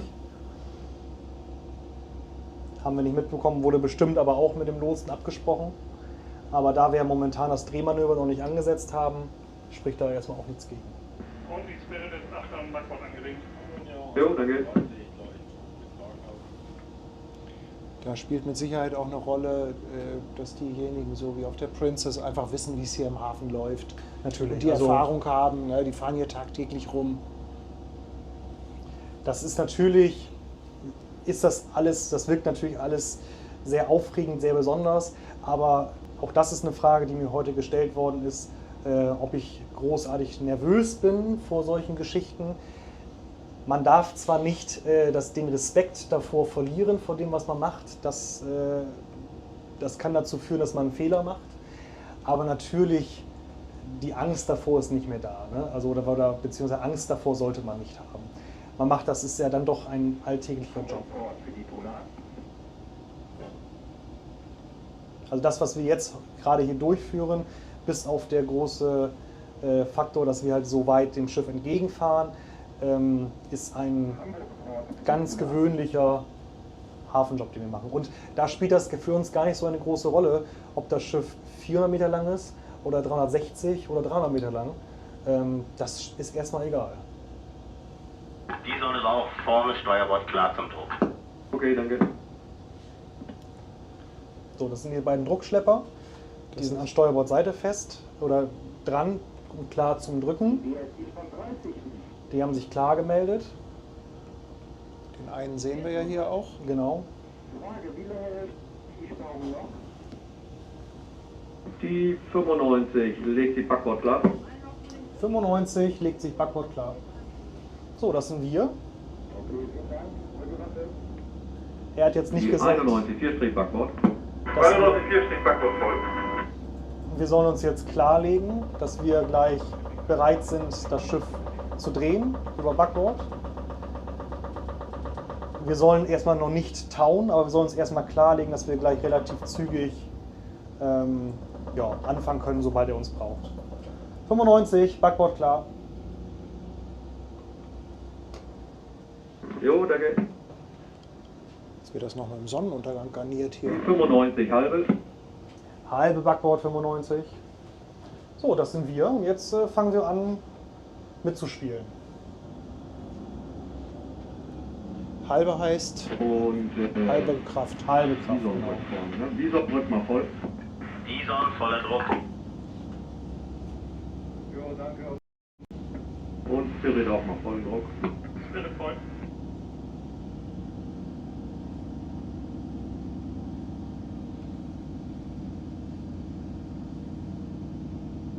Und man versucht jetzt wirklich auch, also unser Job, quer zu tauen, damit man nicht versehentlich, bei so einem großen Schiff nicht ganz so wichtig, aber bei den kleineren Schiffen schon eher wichtiger, damit man nicht versehentlich doch wieder Fahrt nach vorne reintaut. Ah, okay. Also man versucht wirklich im 90-Grad-Winkel vom Schiff zu stehen.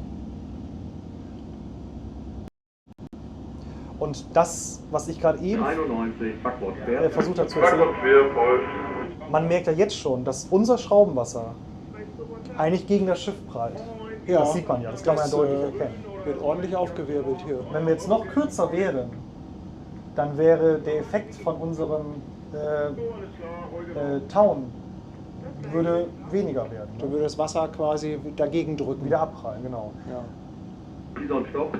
Aber man muss natürlich immer darauf achten, wenn wir jetzt 100 Meter lange Leine hätten, dann würde es vielleicht 95 stoppen.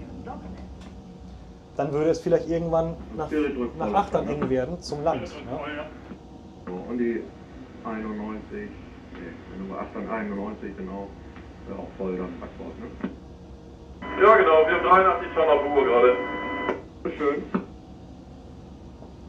Also ich finde, wir sind hier ganz schön nah an der Pier.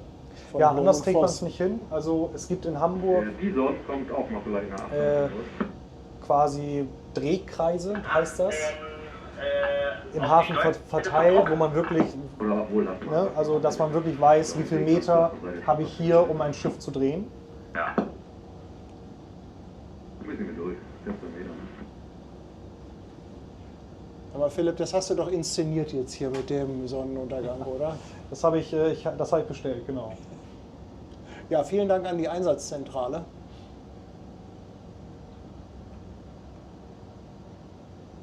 Ja, vielen Dank an Fanny. Fanny sitzt gerade in der Einsatzzentrale. Ist eine ehemalige Festmacherin, die bei uns angefangen hat und die Schlepper einteilt.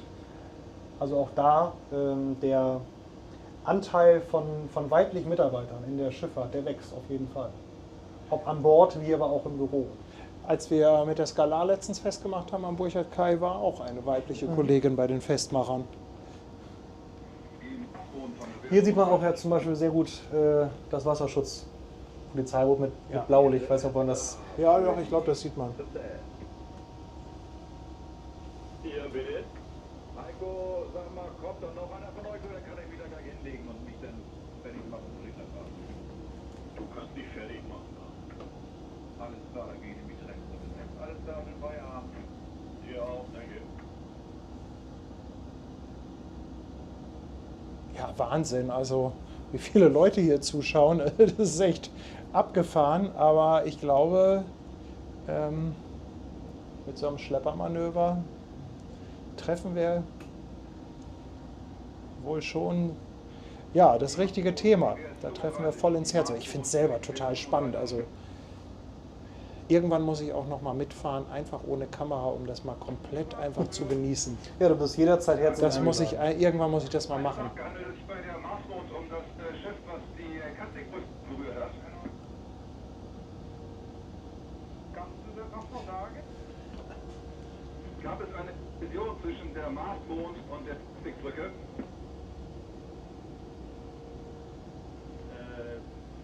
Nicht mit die Marsmond. Ja, okay, klar. So, das heißt, jetzt wird wahrscheinlich gerade erst am Heck ein bisschen. Genau, die ziehen ihn jetzt gerade rein, der eine drückt und die Fairplay 91 taut das Heck quasi in den Vorhafen rein. Ja. Und wir sind hier vorne Standby, weil er momentan uns gar nicht braucht. Ja, man sieht es auch hier. Da ist Bewegung drin, ne? Ja, wenn ich die Kamera jetzt mal gerade halte, es ist jetzt schwer zu sehen, aber das Schiff liegt schon, also ich würde mal sagen, so 10, 15 Grad hat es fast schon gedreht. Ja, das hat es auf jeden Fall.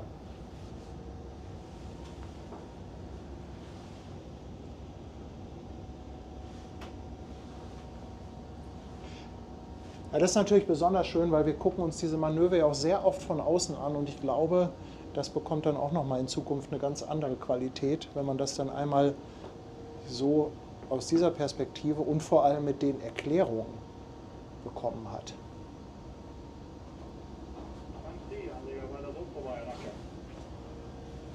Und da vorne sieht man ja zum Beispiel auch ein kleines Sportboot, das kleine weiße, falls man das auf der Kamera überhaupt sehen kann. Also Ja, auch das muss warten.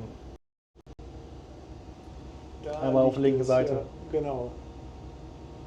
Also ja, auch kleine Sportboote müssen der Sperrung Folge leisten und müssen darauf warten, bis es weitergeht. Bis die Aquarius hier ja, aus dem Bereich der Elbe verschwunden ist.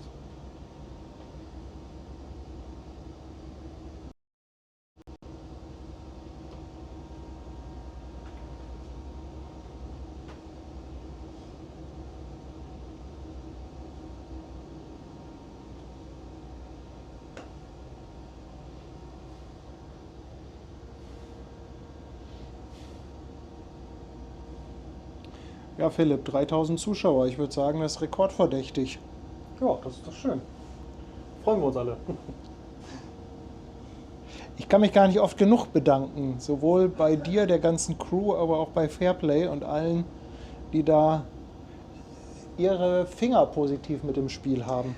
Ja, also man muss ganz klar sagen, dass, wie vorhin schon mal betont, dass ich es halt auch gut finde, dass das ein bisschen mehr publik wird, was wir machen, weil auch ja, in der Hafenplanung oder in der Politik, man merkt das ganz, ganz oft, das hat mir letztens unser Fleet Director noch erzählt, also nicht Conny, sondern eine andere Position, Wolf Riesenhöf. Da wurde das LNG-Terminal in Wilhelmshaven geplant und da wurde auf alles Rücksicht genommen. Da wurde auf die Festmache Rücksicht genommen, das Terminal selber, die Versorgung, Und der Bison, vollen Druck vorne. etc. pp. Voller Druck, Bison. Und am Ende so nach dem Motto, ja und Schlepper? Ja gut, Schlepper, die sind ja sowieso da, das ist ja gar kein Problem und sowas. Und die 95 auch, Backbord quer. Backbord quer, voll, 95. So, das sind wir und jetzt müssen wir mal hier ein bisschen Gas geben. Jetzt machen wir mal hier alles, was wir können.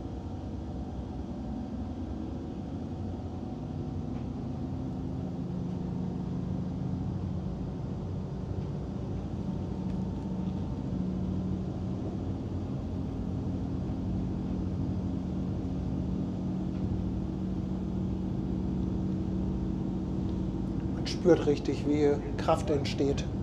Ja, und das Schiff macht ja auch so ein bisschen, es hebt so ein Ja. bisschen ab hinten. Also unser Schlepper. Und deswegen, das meine ich gerade, es ist gar nicht mehr so viel Platz achter raus Ja. zu der Pier, also zu dem an Land.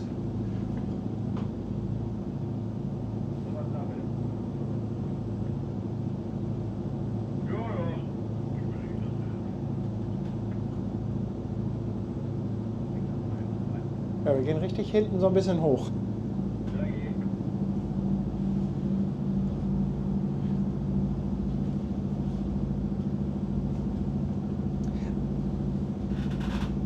Man darf halt auch nicht vergessen, das Schiff zum Beispiel, wenn ich das richtig entziffern kann, das hat irgendwie so an die 15 Meter Tiefgang.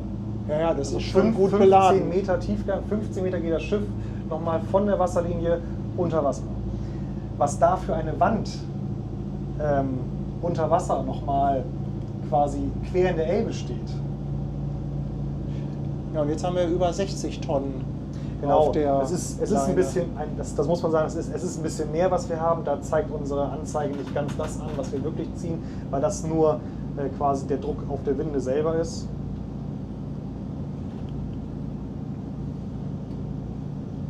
Wir haben zum Beispiel in Rotterdam, als wir das Schiff übernommen haben, also es ist ja gebaut in Vietnam, in Song Cam, ist dann auf einem Heavy-Lift-Schiff hierher transportiert worden, in Rotterdam. Wir haben Achtung jetzt, 100 Meter Luft noch hier. Jo, danke. Sollte passen, ne? Abgesetzt Sollte worden. passen, ja. Nachdem wir das Schiff in Rotterdam in Betrieb genommen Und haben, vorne mal. haben wir 95. diesen Fallzugtest 95 vorne mal in Rotterdam durchgeführt, Bison, um Stopp. das alles zu überprüfen, Ja. was halt die Bison, Bauaufsicht mit der Werft in Vietnam schon einmal geprüft hatte. Macht doch bestimmt auch Spaß, solche Tests, oder? Ja. Nils grinst. Ja, das macht Spaß. Ja, volle Leistung ist immer gut, ne?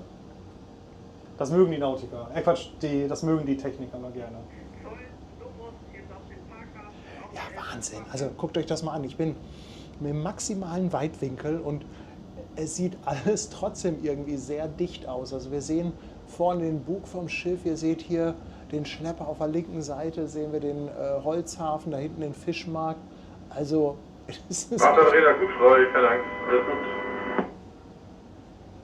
gut. ist das abgefahren. Oh. Ich bewerbe mich Montag. Ach nee, da ist Ostermontag, Dienstag. Ja, Dienstag direkt. Ich lege ein gutes Wort für dich ein. Ja, vielleicht so als Decksmann. Also, noch einen Moment und wenn ihr da klar seid mit der 4, dann könnt ihr auch aufhören. Ja, wir küssen gleich auf. Ja, die sind wenn wir klar sind mit der 4, dann Achtern durchrutschen und dann auf andere Seite kommen zum Drücken. Und die 95 kommt nach Steuerbord. 95 auf die andere Seite, klar Steuerbord. So, jetzt möchte er uns auf die andere Seite haben, um das Drehmanöver aufzufangen.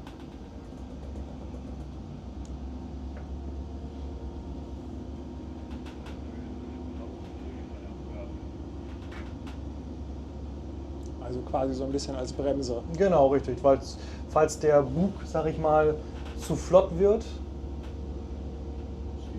Jo.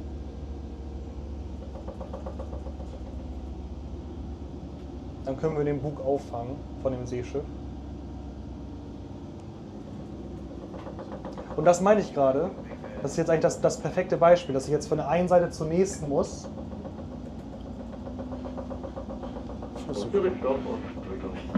Ich versuche gerade eine Position zu finden.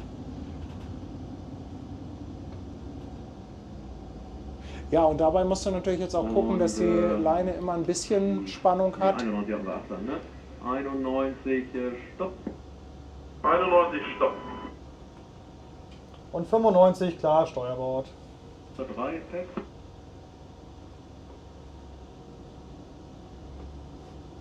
Am CDD 2 liegen das 2 oder 3 Watschen im Fest? 2. 2, okay. So, und die, da liegt ja noch die Brücke. Dann die 91 nochmal Backbord voll.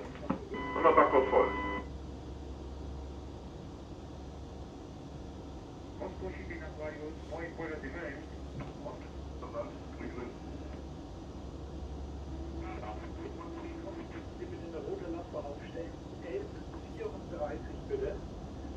Bison nochmal vorne. Vorne, Bison. Aber viel auffangen mussten wir da jetzt nicht. Ne? Nö, wir sind Alles immer noch sieht mit, so aus, mit als ob loser die- Leine hier. Ja. Aber es kann sein, dass wir gleich noch ein bisschen anfassen müssen.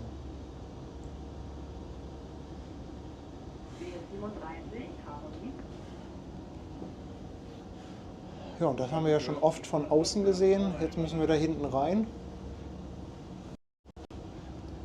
Aber die Rückwärtsbewegung macht das Schiff dann aber auch wieder großteils aus eigener Kraft. Ne? Teils, teils, ja. Harmonie, die wir 37 hören.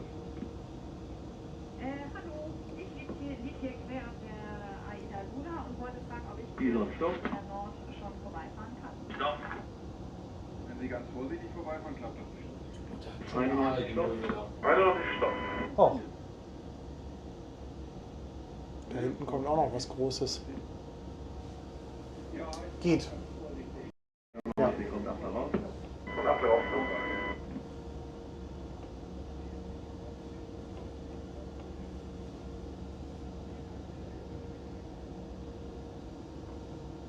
Costco Shipping, vielen Dank für die Info.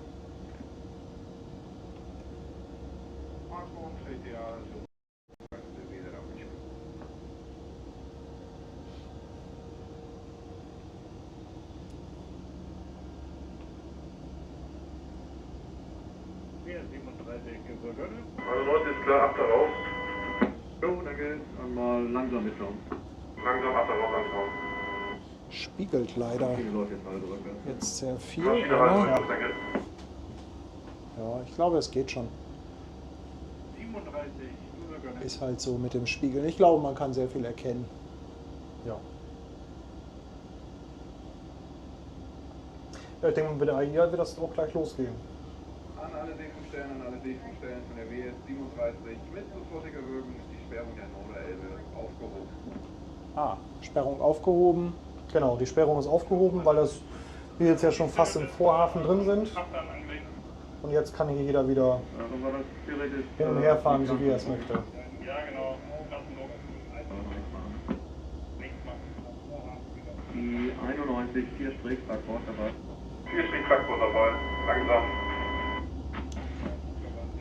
Jetzt kann man es wahrscheinlich auf der Kamera gar nicht sehen, aber wir bewegen uns ja gerade komplett seitwärts. Wir fahren ja quasi, wir travisieren ja quasi jetzt mit. Ja. Und Ja, man kann es sehen, wenn man im Hintergrund sich einen ja. Fixpunkt sucht. Und auch dafür muss man ja sagen, normale Schiffe, Ja, und dafür ist das Schiff nicht gebaut. Dann machen wir so.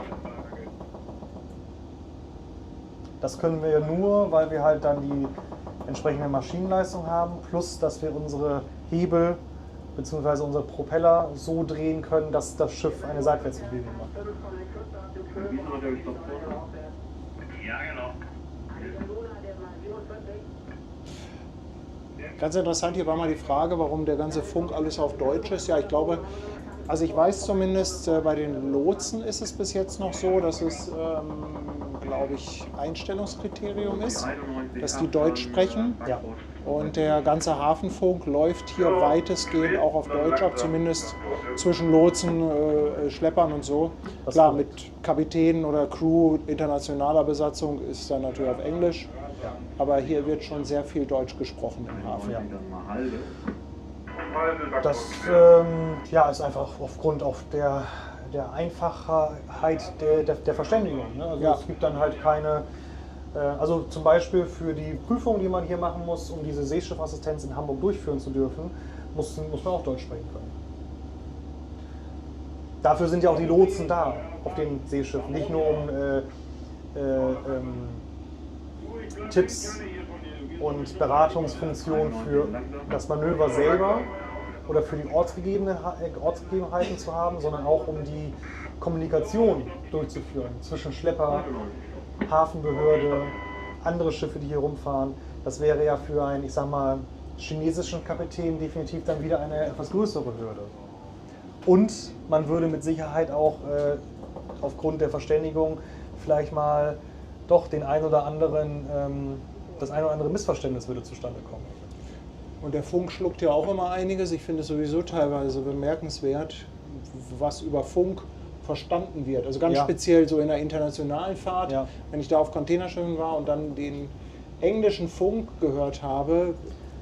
Also muss man ein Ohr für entwickeln, sag ich mal so. Ganz genau. Aber auch mir passiert das manchmal, dass ich dann einen Funkspruch höre und denke so, was hat er gerade gesagt? Dafür haben wir eine ganz spannende Funktion hier auf unserem Funkgerät. Hier vorne der Knopf Replay. Ah, dann kannst du nochmal den letzten Funkspruch nochmal abspielen. Okay. Dann brauche ich nicht nochmal nachfragen, sondern ich kann mir das selber nochmal anhören. Sag mal, hier diese Anzeige, der grüne Strich und so eine Windflagge ist da. Ja, also der grüne Strich, das ist jetzt vielleicht in dem Fall wirklich interessant, weil der grüne Strich ist die Richtung, in der wir fahren. Ja. Also man sieht ja gerade, wir fahren gerade seitwärts. Ja. Und die Windfahne bedeutet einfach nur, ja, wo der Wind herkommt. Von da, Wir haben also das hier ist wirklich der Windmesser. noch mehr Anzeigen, Ja. Wind, ne? 1,1 Knoten. Ja. 4-Strich, Backbord, Länder. In Rotterdam zum Beispiel wird auch Niederländisch gesprochen. Ja. Von den Schleppern und den Lotsen. Und wenn wir als Deutsche in Rotterdam fahren sollten als Kapitän, würden wir einen niederländisch sprechenden Übersetzer mit an Bord haben, der nur den Funk für uns machen würde. Ja, stimmt. Fairplay ist in Rotterdam ja auch vertreten. In ganz, Also, in den also- ganzen Niederlanden. Und in Polen. In Belgien sogar auch. Ja. Und es kommt auch vor, dass ihr eventuell mal nach Rotterdam müsst oder eher selten? Eigentlich nicht. Ja. Aber es 93 rechts kann mal sein, dass zum Beispiel unsere Offshore-Schlepper dort liegen. Und wenn da mal ein Engpass ist oder sowas, dann heißt es, dass dann dieser Offshore-Schlepper doch mal einen Job mitfahren könnte. Und dann für diesen Job muss aber dann ein Übersetzer an Bord. Und das ist auch richtig und wichtig, dass das so ist, einfach auch zum Erhalt unserer Arbeitsplätze, dass die weiterhin mit deutschem Personal besetzt sind. Ne? Ja, wobei ich jetzt bei den Lotsen schon gehört habe, ich weiß nicht, ob das stimmt, aber das ist wohl Teil also die versuchen ja auch Personal zu bekommen und eine Maßnahme ist, dass sie das wohl eventuell irgendwann kippen wollen, dass du Deutsch sprechen musst. Keine Ahnung, ob das schon durch ist. Also was auf jeden Fall stimmt, dass man jetzt wohl auch dass man Europäer sein muss, nicht zwingend Deutscher, aber die deutsche Sprache, denke ich, wird noch lange Voraussetzung sein. Aber man kann dann ja aus Polen kommen oder aus wo auch immer her und hier Lotse werden, wenn man dann die Ausbildung besteht, dann ja. Weil es ist auf jeden Fall wichtig, auch ja mit den Hafenbehörden, ne? Wird ja auch kommuniziert. Es macht einfach vieles leichter. Also viele von uns sprechen natürlich ein gutes Englisch, aber in der Muttersprache ist dann vieles doch einfacher.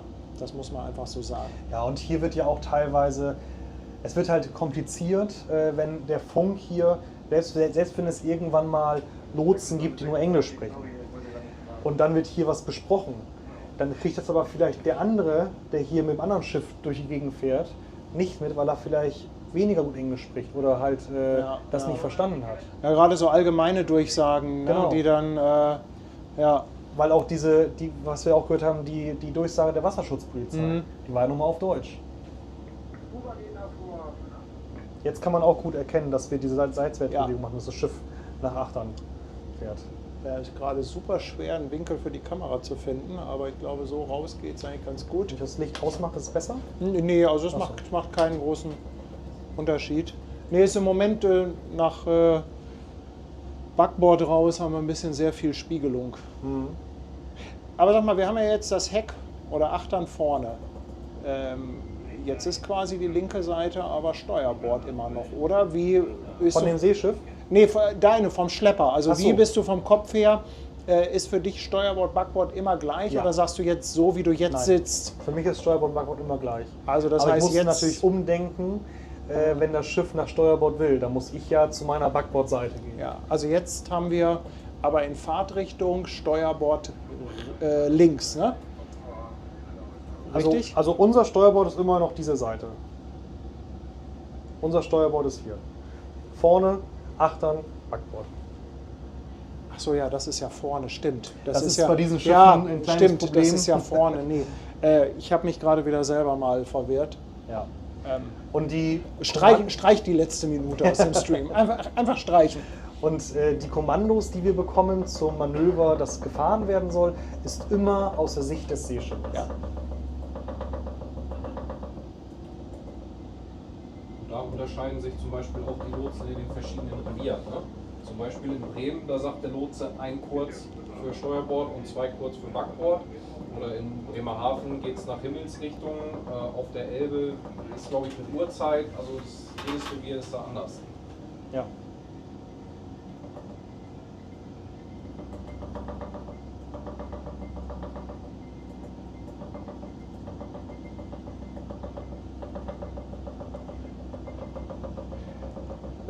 Wenn ihr euch jetzt mal einen Fixpunkt an Land sucht, ich finde es immer noch faszinierend, wie verhältnismäßig schnell wir dann doch gleiten.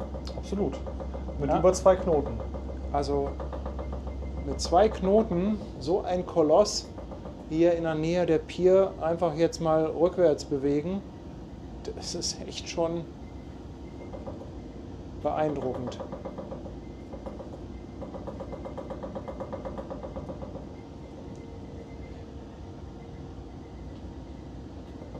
Ja, ihr meldet im Chat, dass die AIDA auch ablegt. Wir können ja mal einen Blick darüber werfen für alle Kussmund-Freunde. Okay, dann der Spirit mal langsam durch. Die 91 dann Klassen machen. Lose Klassen machen. Ja, die ist auch in Fahrt, die muss natürlich auch noch drehen. Und der Bison halbe. Halbe der Bison.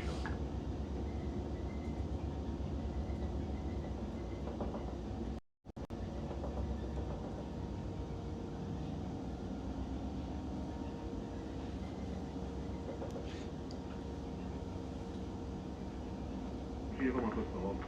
Die Maschine kommt zu, danke. Spirit drückt voll, ne? Okay, Spirit voll, Druck. So, jetzt fangen die beiden Druckschlepper an, das Schiff mehr oder weniger langsam Richtung Pier zu drücken.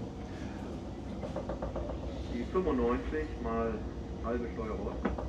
Halbe Steuerbord 95.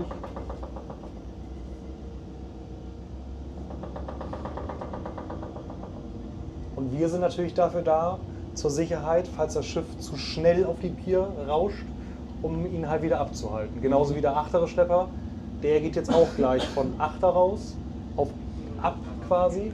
Macht quasi das Gleiche, nur Genau. am Heck achtern.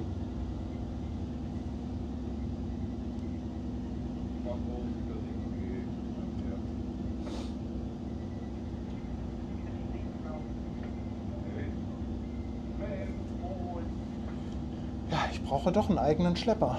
Ja.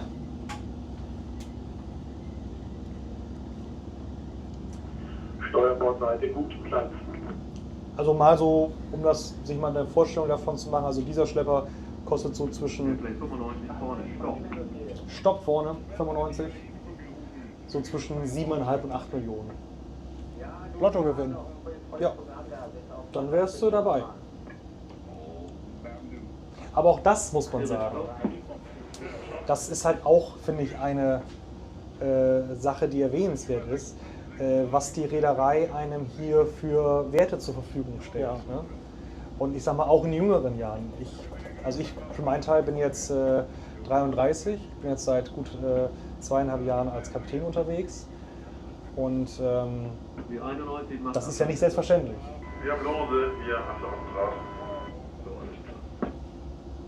Ich hätte da so einen Bock drauf. Ich weiß, das ist alles ein bisschen utopisch und Spinnerei, aber ich finde das so sensationell. Du kannst Also- ja gerne mal mit deinem Praktikum hier anfangen. Oh, das wäre eigentlich was, oder? Hier mal ein Praktikum machen? Ja.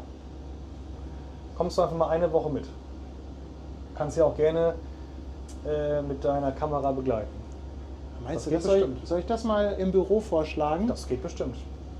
Bei mir an Bord kein Problem. Praktikum, Das geht oh, bestimmt. eine Woche mit Kamera. Musst du mal überlegen. Ich glaube, ich würde das ziemlich cool finden. Ich meine, dann kann man natürlich wirklich mal den Alltag zeigen, wie er wirklich ist. Dann stecken wir dich aber mal in Überlebensanzug. Entschuldigung, Maschine kommt voraus. Da war er ja schon. Das war ich ja schon auf der Nordic. Was in der Nordic? Ja. Jetzt ist er sogar im Bach gesprungen. Aber da muss man auch dazu sagen, das war ja im Spätsommer, da hatte die Nordsee, glaube ich, noch 16, 17 Grad. Ja. Das war eigentlich eine ganz angenehme Geschichte. Wir haben das damals auf der Schule mal gemacht. Da sind wir tatsächlich bei Eisgang ins Wasser gegangen mit dem Anzug. Ja. Was mir aufgefallen ist, als ich das gemacht habe mit dem Überlebensanzug, also ich fand das super spannend und interessant. Und es hat mir auch ein Stück weit Spaß gemacht, da in die Nordsee zu springen. Gerade mit den Azubis, das war schon eine tolle Aktion, wo man dann, was man halt immer bedenken muss, im Ernstfall kommt halt Stress dazu. Es ist dunkel, meistens ist schlechte See, schlechtes Wetter. Genau. Na, das spielt da alles eine Rolle. Ich bin halt bei Sonnenschein und ja, nicht so wahnsinnig viel Welle Ja. da ins Wasser gegangen. Genau das war heute Morgen Thema. Wir haben zurzeit hier auch einen Praktikanten an Bord, der heute auch das erste Mal in einen Überlebensanzug geschlüpft ist.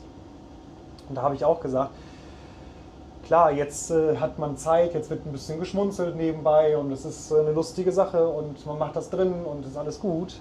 Aber wenn man das Schiff verlassen muss aufgrund eines Notfalls, dann ist ja meistens kein Sonnenschein und das ist auch wir hier auf dem Hafenstepper.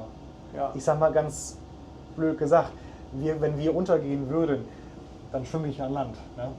Das kriege ich noch gedeichselt. Aber es geht ja immer darum, was passiert, wenn man auf See ist. Ja, ja, also den Faktor Stress und natürlich widrige Genau. Umstände, den unterschätzt man gerne.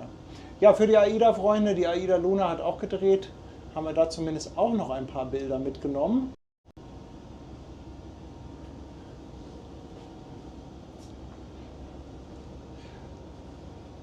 Ja, unsere Zuschauer im Chat muss ich gar nicht fragen, die finden die Idee mit dem Praktikum gerade ziemlich gut. Oh, da haben wir was angestoßen. Ja. Müssen wir mal mit Birger und Conny sprechen. Ja. Conny kennt ihr ja, den Flottenkapitän, und Birger ist mein Kontakt im Büro. Birger ist auch so ein bisschen für Kommunikation, Marketing. Was hat er für eine Jobbeschreibung? Ist so, macht ein bisschen Sales, aber auch Head of Marketing. ja, ist so Marketing, Ja. Kommunikation und solche Sachen. Birger auch ein cooler Typ, einfach auch total jung noch und voll Energie. Ja. Und der ist, Sehr viel Energie. der ist auch immer für jeden Mist zu haben. Also Mist in Anführungszeichen. Also liebe Grüße, falls du das zufällig sehen solltest, Birger.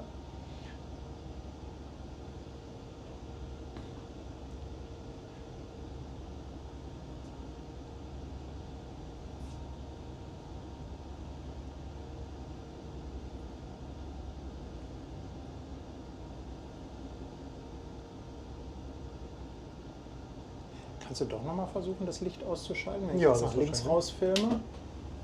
Nee, Ja, bringt, ist bringt nicht leider wirklich- nicht viel auf der Kamera. Nee.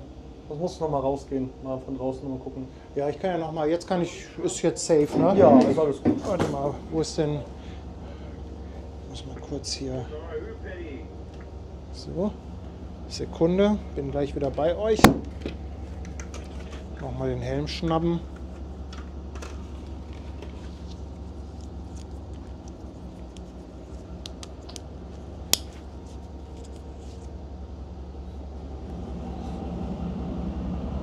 Dann nehme ich euch nochmal mit nach draußen.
Die 95, langsam ab.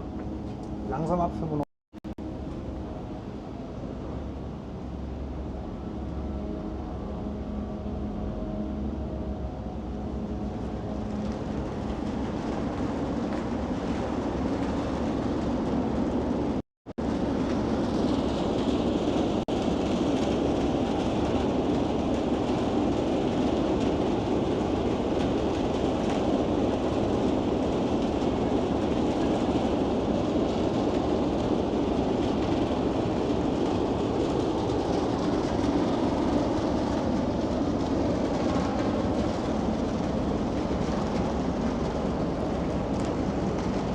So, ich weiß nicht, ob ihr es gehört habt, aber die AIDA hat eben auch noch ein kleines Horn gelassen. Stopp vorne.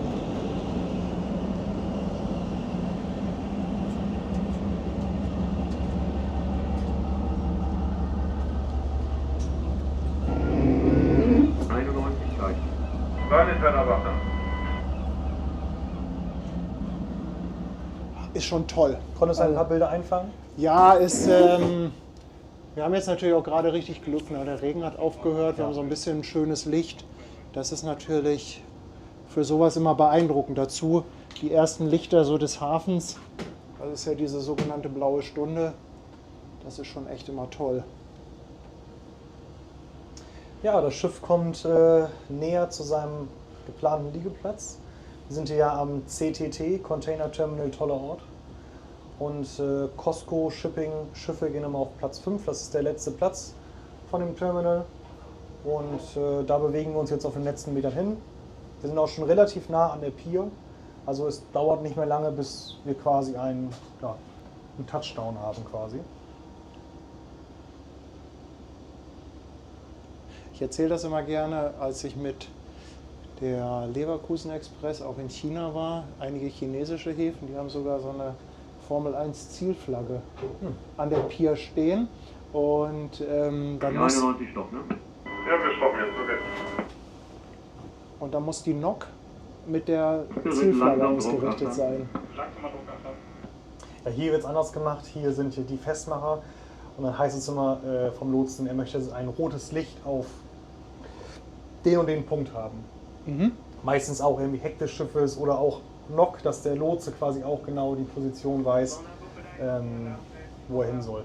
Hier beispielsweise, hier ist es auch, ich sag mal, metergenau geplant, wo das Schiff am Ende liegen soll. Aber die Containerbrücken, die sind ja beweglich, die können ja fahren, die können doch noch den einen oder anderen Meter ausgleichen. Anders ist es beispielsweise bei Tankern, wenn Tanker an Tanker-Terminals gehen. Tanker haben ja quasi ihr Manifold, also den Anschluss für den Landanschluss der Rohre, Anschlüsse etc. Und das ist meistens mal relativ mitschiffs des Schiffes. Und deswegen bei Tankern kommt es teilweise auf einen halben Meter an, dass die genau quasi auf dem Punkt an der Pier liegen. Und dann kommt es häufig mal vor, dass man ein Schiff, einen Tanker anlegt und dann heißt es, ja, wir müssen noch einen halben Meter voraus. Und dann geht das wieder einen halben Meter voraus, und dann rutscht man vielleicht sogar noch einen Tick weiter zu raus, dann heißt es wieder, wir müssen doch wieder einen halben Meter zurück. Oh, und das bei dieser Schiffsgröße. Tanker sind ja auch nicht gerade klein. Kann auch passieren. Ja, aber interessant, dass hier die Festmacher dann quasi mit in die Positionierung integriert Man hat ja sind. hier so Metermarken auf der Pier. Dementsprechend kann man das relativ leicht sehen, auch von Land aus, also von den Festmachern her. Und das ist einfach eine Hilfe für den Lotsen, weil es ist dann ja doch schwer, wenn man da oben steht als Lotse.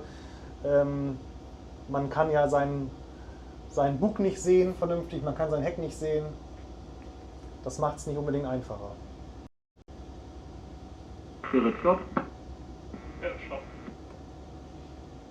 Für die Festmacher haben wir auch ein ganz besonderes Herz. Ich mag die total gerne, vor allem wenn die mit ihren kleinen Booten durch den Hafen flitzen. Auch die Festmacher sind einfach ein Teil des Hafens, auf den nicht verzichtet werden kann. Digitalisierung, sage ich mal, hin oder her, aber das kann nicht digitalisiert werden.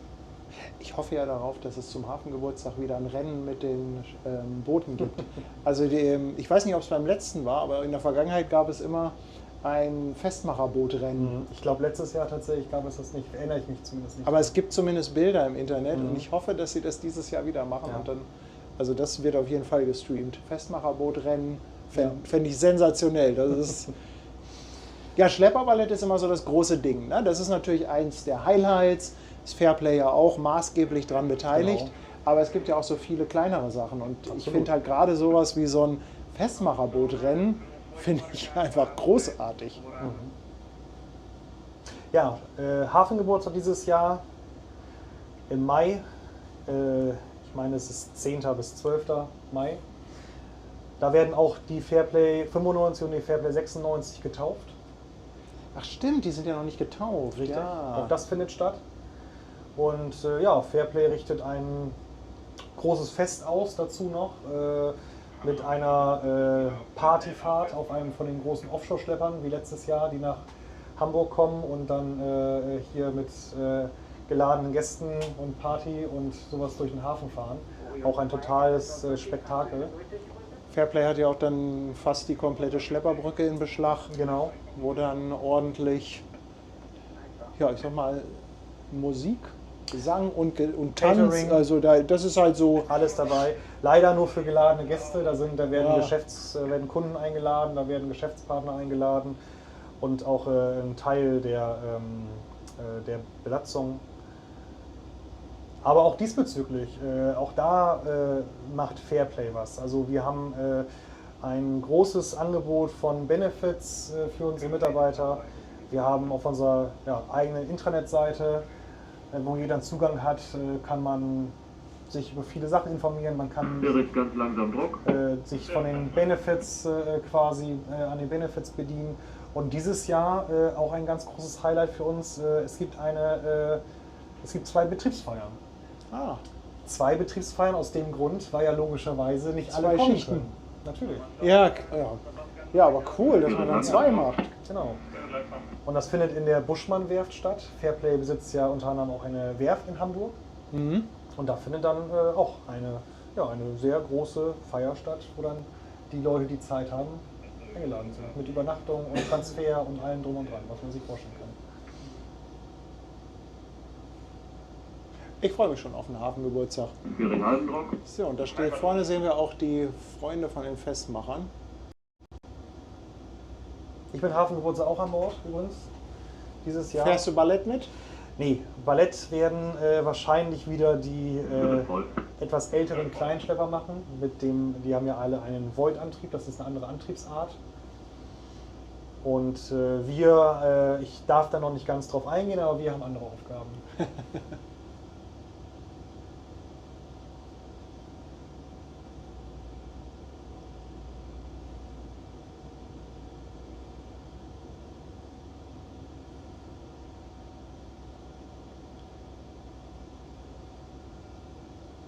Ja, jetzt gehen gleich die ersten Leinen rüber.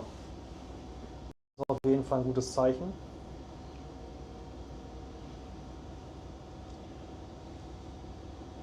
Für die Harmonia. Stimmt, da vorne sehe ich die erste Leine. Maschine kommt voraus. Maschine. Jetzt setzt der Lotse sogar noch seine eigene Maschine einmal kurz ein, um das Schiff aufzustoppen. Er könnte uns auch nach vorne schicken, dass wir das Schiff aufstoppen, aber wir will uns trotzdem natürlich lieber klar halten, um das Schiff abzuziehen, falls es doch aus irgendwelchen Gründen zu schnell auf die Pier treibt oder gedrückt wird von den Druckschleppern. Es ist super interessant, weil von außen sieht es natürlich so einfach aus, aber es sind im Prinzip so viele Kraftpunkte, die hier wirken, die eigene Maschine, die verschiedenen Punkte, wo die Schlepper festgemacht sind, die einen drücken, die anderen ziehen.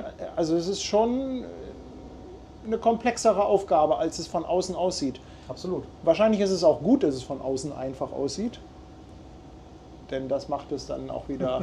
Ja, also ich sag mal, alles, was von außen gut oder einfach aussieht, ist dann ja auch meistens, sitzt dann ja auch. Ja. Und Sicherheit spielt halt hier einfach eine sehr, sehr große Rolle.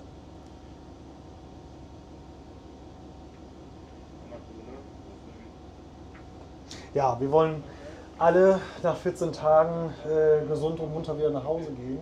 Also das auch erstmal nur auf unsere Besatzung, also für Die meine Besatzung 91 Zeit gesprochen. ab. Zweite Zeit ab. Und das gilt für alle, die hier arbeiten. Ne? Also von den Festmachern zu den Schlepperfahrern, aber auch beispielsweise zu den Lotsen, wenn die Lotsenleiter rauf und runter 91 langsam ab. Langsam ab, Achtung.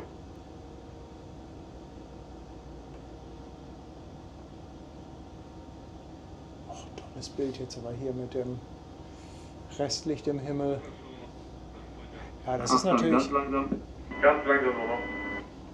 das Abstand stopp. ist natürlich das Schöne an dem Arbeitsplatz. Ja, es ist ein nettes Büro, was ich hier habe, auf jeden Fall.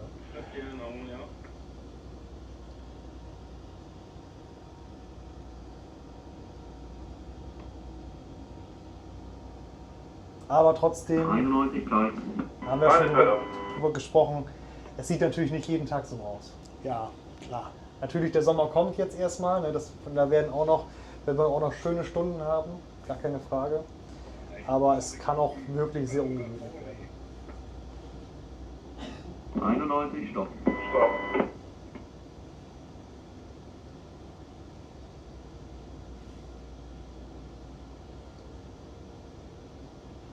Ja, üblicherweise, sobald ein paar, zwei Vorleinen fest sind, dann werden wir auch vom Lotsen entlassen, weil das Schiff liegt an der Pier, weg will er auf jeden Fall nicht mehr. Und meistens wird aber noch gedrückt, oder? Genau. Bis sie ganz fest ist. Genau, Ne? die beiden Druckschlepper, die bleiben meistens so lange, bis das Schiff wirklich komplett verteut ist an der Pier. Aus Sicherheitsgründen. Wir haben jetzt ja beispielsweise auch ablandigen Wind, kann man an den Windrädern auch gut erkennen. Sprich, das Schiff wird automatisch ja sowieso schon von der Pier weggedrückt. Ja, und auch wenn die Leinen, mit denen die Schiffe an Land befestigt sind, armdick sind, 2, 3 Leinen, das ist relativ zügig, ja, die sind relativ zügig gebrochen, wenn dann doch mal eine Windböe auf das Schiff Ganz sitzt. langsam Druckabstand. Ja, bei Leinen spricht man immer von brechen, also Genau. nicht reißen, sondern man sagt immer eine Leine, die bricht. Und das ist auch das, was hier auf dem Schlepper eine Gefahrenquelle ist. Man spricht da auch von sogenannten Snapback Areas, weil wenn unsere Leine brechen würde, die bricht ja nicht jetzt in diesem Moment, wo wir keine Last auf der Leine haben, sondern ja meistens, wenn wir ja sehr, sehr hart tauen und sehr, sehr viele Tonnen auf der Leine quasi haben und dann schießt die Leine zurück, wie ein Gummiband. Und wenn man da im Weg steht, dann Besser nicht. Jesus Maria, dann, Ja. dann geht es einem danach auf jeden Fall nicht mehr gut.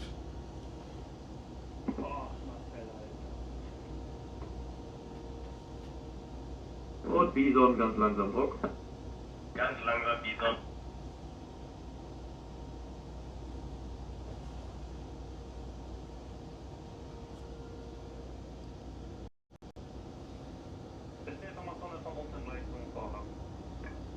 Spirit halbe. Ja, das sieht so aus, als wenn wir dran wären, weil die beiden Druckschlepper, die fangen jetzt an, ihn, man sagt, annageln. Bison halbe. Dass die jetzt wirklich anfangen, das Seeschiff wirklich gegen die Pier dolle gegenzudrücken. Bison voll. Und voll.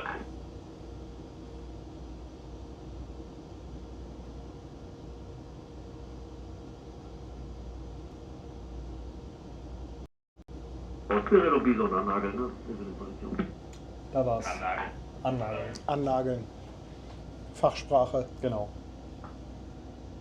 Und ich weiß nicht, ob wir darüber schon gesprochen haben, aber wir sprechen ja, oder wir sagen ja zu diesem ganzen Unterfangen Job. Das ist ein Job. Also pro Bison, Auftrag. Stopp. Stopp, Bison.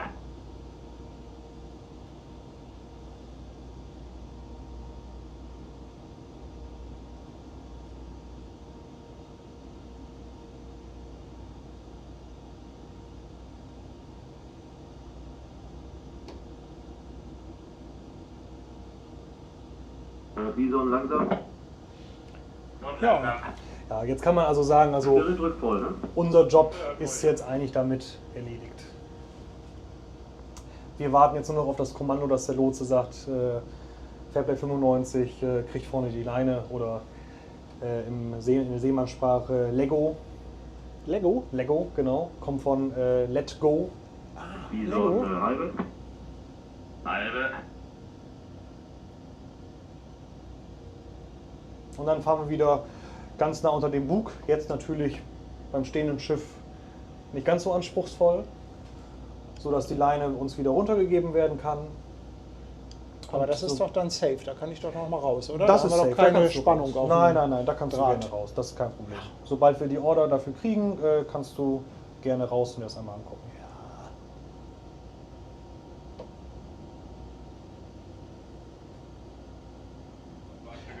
Also es hagelt hier schon Dankeschöns an dich. Ja, das ist schön. Das Wirklich freut mich. sehr schön, also wie du das alles erklärst, richtig klasse. Guck mal, da liegen Flugzeugteile an Land. Ja. Also sieht zumindest so aus. Ja, auf jeden Fall. Ja, freue mich, wenn ich das auf jeden Fall ein paar Leuten da draußen näher bringen konnte, dass sie was mitnehmen können.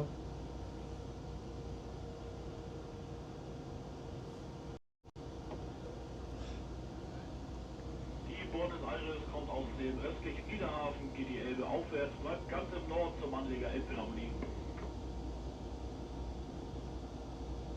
Ich weiß nicht, ob es auf der Kamera erkennbar ist, aber die erste Leine ist jetzt ja auch schon tight.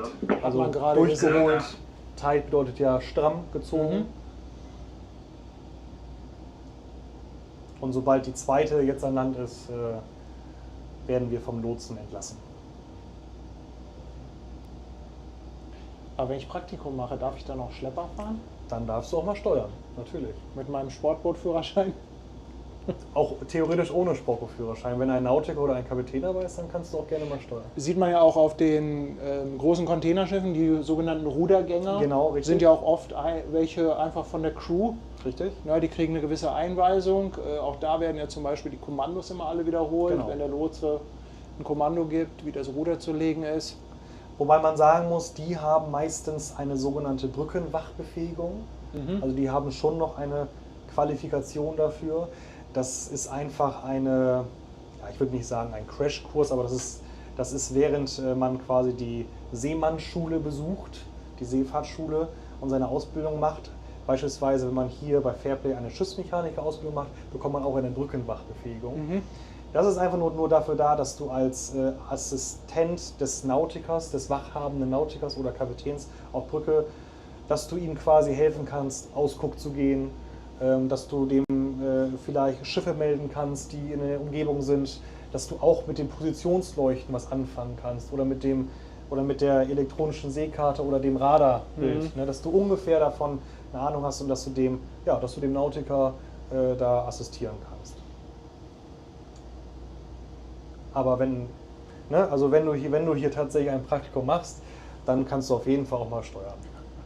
Du machst mir das ganz schön schmackhaft. Ja, ich will es ja selber sehen, wie du dich schlägst. Also ich kann ich noch mal gerade erzählen, letztens habe ich total abgekackt, das war auf der Skalar und da hat André noch ein Drill, eine Übung gemacht und zwar manuelles Ruder. Da sind wir also alle mit der ganzen Crew zur Rudermaschine hinten gegangen und die Rudermaschine kann man ja dann auch da über Knöpfe und Schalter bedienen und dann ist ja relativ laut, dann hast du nur so ein Headset auf und dann er oben von der Brücke gibt dann entweder einen Kurs vor oder eine Ruderlage und ja, da muss man das entsprechend ausführen. Ich habe mich nicht so gut geschlagen. Ja, das macht die Übung. Aber vielleicht beim nächsten Mal hier an Bord funktioniert es dann. Das, was du gerade angesprochen hast, das geht eigentlich auf jedem Schiff. Das ist das sogenannte Die 95 und die 91, wenn wir da eine zweite Vorleine und Achterleine haben, kriegt ihr auch die Leine, ne? Ja, HD95 mit, danke. Ja, das war so, wie ich gesagt habe. Sobald eine zweite Leine draußen ist, werden wir ihn lassen. Ja. Nee, was ich gerade sagen wollte, das ist das sogenannte Notsteuer, Notruder. Auch wenn wir kein Ruder haben, sondern ja unsere Antriebe in 360 Grad drehen können, haben wir trotzdem die Möglichkeit, falls meine beiden Fahrhebel hier mal ausfallen, aus welchen Gründen auch immer, ob das einen technischen Defekt hat oder was auch immer, ich kann einmal hier vorne mitsteuern, auch wenn es vielleicht sehr, sehr komisch aussieht, mit diesen beiden Knöpfen und diesem Drehrad. Aber wir können auch unten in der Maschine nochmal steuern. An dem Antrieb selber beispielsweise. Also mit dem Drehrad drehst du wahrscheinlich die Gondel und mit den Knöpfen gibst du... Nee, mit dem ganz andersrum. Hiermit drehe ich und hiermit gebe ich Gas. Okay, ich hätte es jetzt andersrum gedacht, Ja. aber okay. Ich kann aber nur so sagen, damit lässt sich nicht mehr vernünftig Schlepper fahren. Also aber damit würde ich keinen Job mehr zu Ende fahren. Job nicht, aber zumindest, dass du Wieder sicher irgendwie- aus der Gefahrenzone Genau. kommst. Oder wieder an die Pier zurück. Ja. Ne? Das ist ja so das Hauptaugenmerk. Beispielsweise ist es zum Beispiel auch so, Nils und ich, wir haben es auch schon mal geübt, dass Nils steuert. Weil es ja auch total wichtig ist. Wir sind nun mal eine kleine Crew, was aber auch bedeutet, was passiert, wenn mir was passiert? Wenn ich umkippe oder was auch immer. Ja klar, das dann kann muss ja jedem irgendein passieren, anderer ne? muss ja auch nochmal das Schiff wieder an die Pier kriegen. Egal wie alt du bist und wie fit du bist, kann sein, dass du plötzlich aus irgendeinem Grund umkippst. Ja. Jetzt haben wir natürlich hier auch wirklich eine super schöne Stimmung dieser blauen Stunde hier. Also vom Timing würde ich sagen, Passt. perfekt heute. Wirklich perfekt.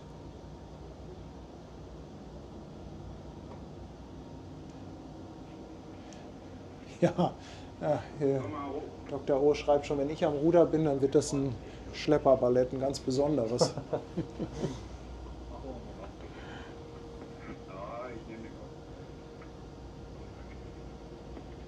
Ja, vielleicht noch, um das nochmal ein bisschen Fachwissen da reinzubringen.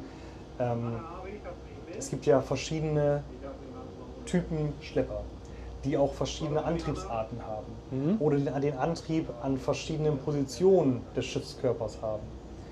Wir zum Beispiel haben ja diese beiden Gondeln, die achtern im Schiff sitzen, die wir um 360 Grad drehen können. Es gibt dann noch die Variante, dass man diese beiden Gondeln im vorderen Bereich des Schiffes hat. Dann hat man aber auch nicht die Winde mehr vorne, sondern dann ist die Winde achtern. Oder, davon haben wir auch noch einen Typ, da hat man 3 Gondeln. 2 vorne, eine achtern. Man hat aber auch 3 Hebel. Man hat aber nur 2 Hände.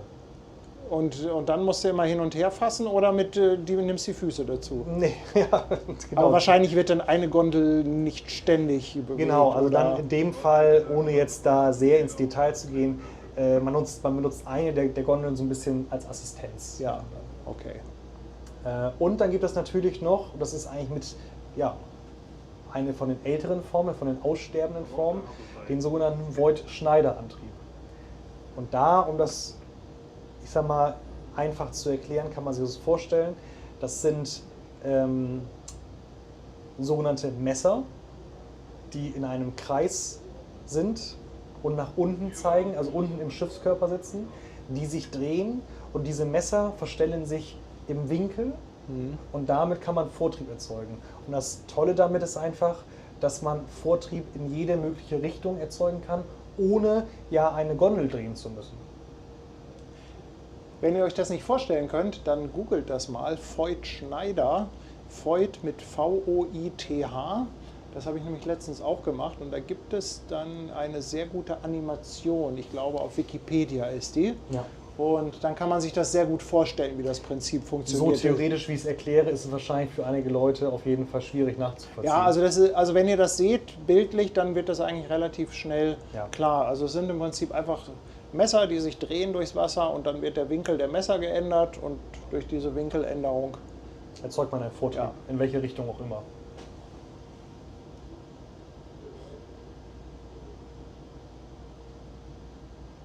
Aber man sieht jetzt auch zum Beispiel bei diesem Job, wie die Stunden ins Land ziehen. Ja, also wir sind jetzt 3 Stunden auf Sendung. Ja. Ja, So. wir haben vorher eine Viertelstunde gequasselt, bevor wir dann abgelegt haben. Also, ja, aber 3 Stunden, alles in genau. allem, ist der Job.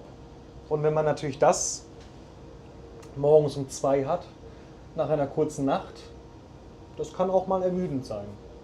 Ja, gerade so dieses Warten zum Ende hin, ne? Wenn man dann Genau. die Konzentration trotzdem aufrechthalten muss.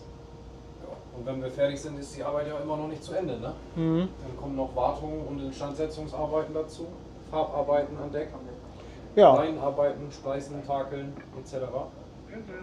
Und was essen wollen wir auch? echt? Muss noch gekocht werden. Aber eins wollt ihr nicht, wenn ich Praktikum mache, dass ich für euch koche. Das wollt ihr nicht. Vielleicht probieren wir es einen Tag mal aus. Also, ich glaube, ihr wollt, dass ich was bestelle für alle. Hast du denn kein Gericht, wo du sagst, ach doch, Ja, das könnte ich? vielleicht muss ich Tanja noch mal fragen, ob sie mir so ein Ding beibringen kann, womit ich dann glänzen kann. Von der WS 35. Genau. Ja, sondern wir eskortieren gerade das Hafenfahrzeug neben uns. Sie sehen ja das Blaulicht. Die Hafenperle hat Elektrikausfall. Ist über Funk nicht ansprechbar, hat kein AIS. Okay, Hafenmoment. Die Hafenaufsicht aus dem Köln steht nach oben. Ja. So, da tut sich aber gerade an Land nichts mit den Leinen. Wahrscheinlich sind die mit der Springline zugange, oder? Ja, könnte gut sein. Hier haben wir noch einen Rundfahrer, die gucken sich das auch alles schön an. Das ist ja auch mal nett, mal im Dunkeln, ne? Ja, also Hafenrundfahrt ist natürlich sensationell, wenn du wenn du gerade so ein Manöver hier hast. Jetzt geht's weiter hier bei uns vorne.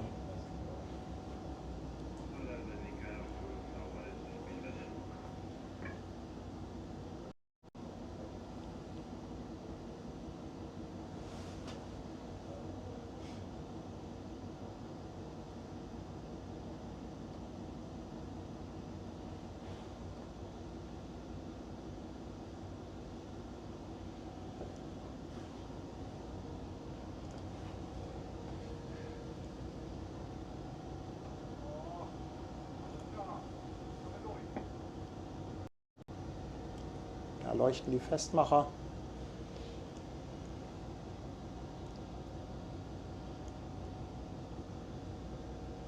Die zweite achte Leine kommt tight, die 91 wird rankommen jetzt. 91 kommt ran.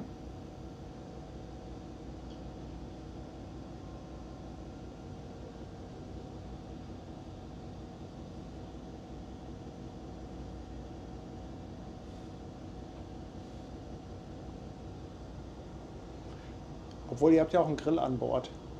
Also Steaks grillen kann ich. Das ist gut. Das kommt auch gut an hier. Das glaube ich. Auch, das muss man auch nochmal sagen, ohne jetzt hier wirklich so extrem die Werbetrommel zu rühren.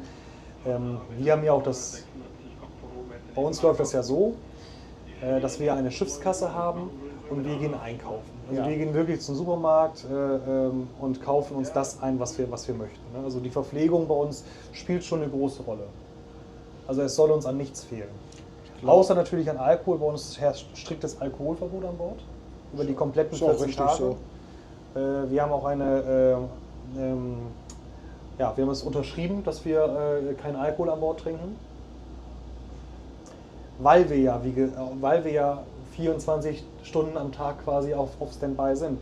Auch wenn wir theoretisch jetzt vom Einsatz die Info bekommen, dass wir in Ruhezeit gehen, kann es ja trotzdem sein, dass aus irgendwelchen Gründen das Telefon klingelt und sagt, ihr müsst jetzt doch nochmal los. Wir Bestes- hatten, Entschuldigung, Ja. wir hatten, glaube ich, vor ein paar Wochen mal den Fall, als wir richtig stürmische See hatten. Da mussten plötzlich eine ganze Menge Schlepper ausrücken und die großen Schiffe zusätzlich an die Pier drücken, Genau, richtig. damit die Leinen nicht brechen. Da sagen wir Sturmdrücker zu. Sturmdrücker. Ja, Sturmdrücker ist auch ein schönes Wort. stimmt. Ein Sturmdrücker. Komm, lass mal einen Sturmdrücker trinken. Ja, genau. Das ist doch auch ein Schnaps, oder? Ein Sturmdrücker. Könnte man auch dafür. Könnte auch eine neue Kaffeesorte werden. Oder Neue Kaffee, Kaffee. Sturmdrücker. Ja, das ist schon nicht schlecht. Und das kann halt auch unerwartet werden. Also 90 ist los, 8 Mitte. Nochmal bitte. Die hat 8 die Leine. Das ist super. Ich bedanke mich für so gute Woche. Bis zum nächsten. Tschüss. Wir sagen auch schönen Dank, bis zum nächsten. Tschüss. Ich glaube, da hat jeder Verständnis Vorne schon zwei. für 0,0 Promille, weil gerade bei solchen Jobs finde ich, 95 vorne. Ja, die zweite Vorleine kommt gerade tight. Wir würden uns langsam ranpirschen. So, genau. so, Könnte der Spirit einen kleinen Moment einmal ein bisschen weniger geben? Spirit, mach mal langsam. Und Bison auch nur noch. Langsam. Ja, du kannst rausgehen, genau. genau, dann gehe ich nämlich jetzt nochmal raus und versuche nochmal ein paar schöne Bilder zu liefern.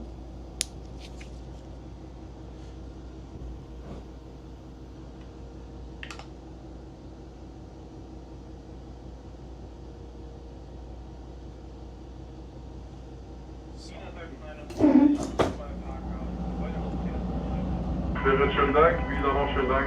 Und ja, bis zum nächsten Mal.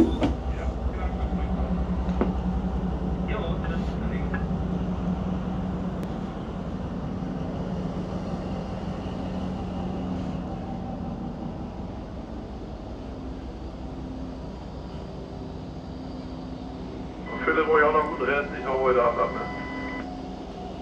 Lasse, ich wünsche dir was. Wir hören uns. Jo, bis dann. Der Bison dann nochmal Stopp. Und Stopp der Bison.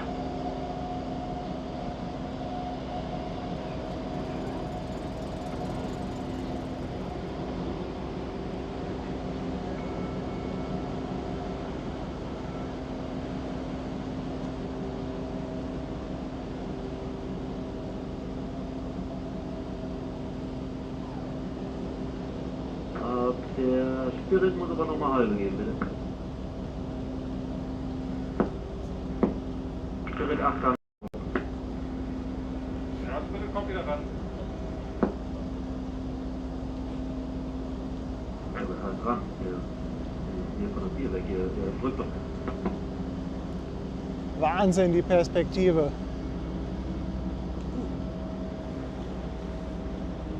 Bison ganz langsam. Bison ganz langsam. Oh, das hält hier noch nicht mit dem Spoiler.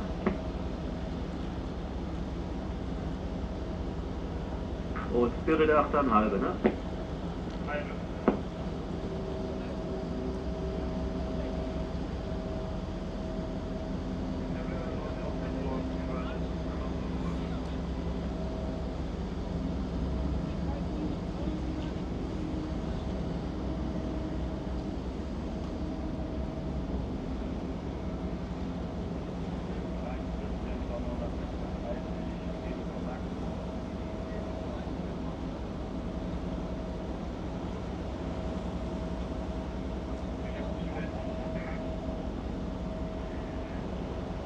Bison mal Stopp.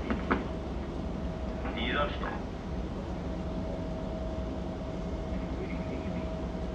Jetzt sind wir mit dem vorderen Teil vom Schlepper schon wieder unterm Schiff.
Ja, jetzt sind wir quasi direkt am Wulfsbug, so wie ich das hier sehen kann.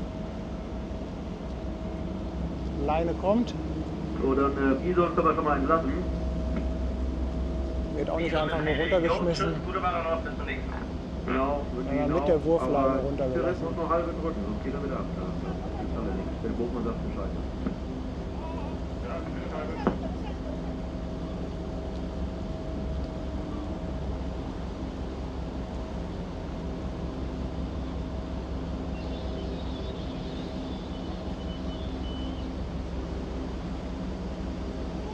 Und die Bootleute achtern für die Cosco Aquarius. Und wenn ihr da 6 Achterlagen habt, sagt er bitte dem Bescheid.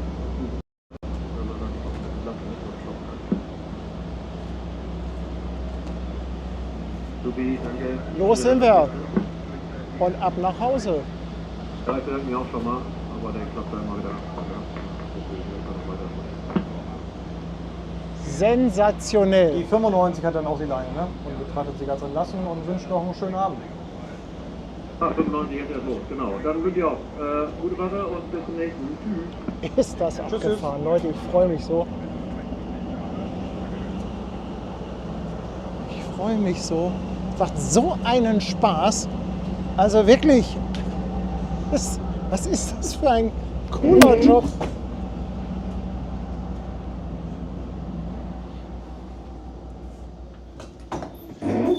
Endzeit. Ja, konntest du was sehen draußen? Ja, also Licht reicht gerade noch so aus. Das ist noch ein bisschen immer die Schwachstelle von dem Handy. Aber ich würde sagen, Timing perfekt heute. Perfekt. Und jetzt geht's nach Hause. Jetzt geht's nach Hause.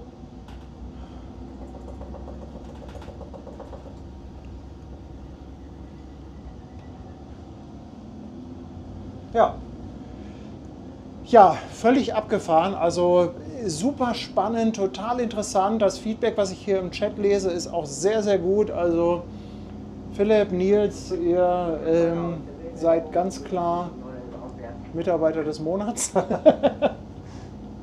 Einen ganz, ganz großen Dank, dass ihr das auch so super erklärt habt, weil mitfahren und Bilder liefern ist ja das eine, aber dann dazu auch noch entsprechende Erklärungen bekommen, macht das Ganze natürlich dann auch nochmal spannender und anfassbarer. Ich jetzt im Konvoi mit der Hafenpferde. Ja, das verstehe ich. Und da muss ich sagen, also das hat mir richtig gut gefallen. Also es war so ein cooler Tag.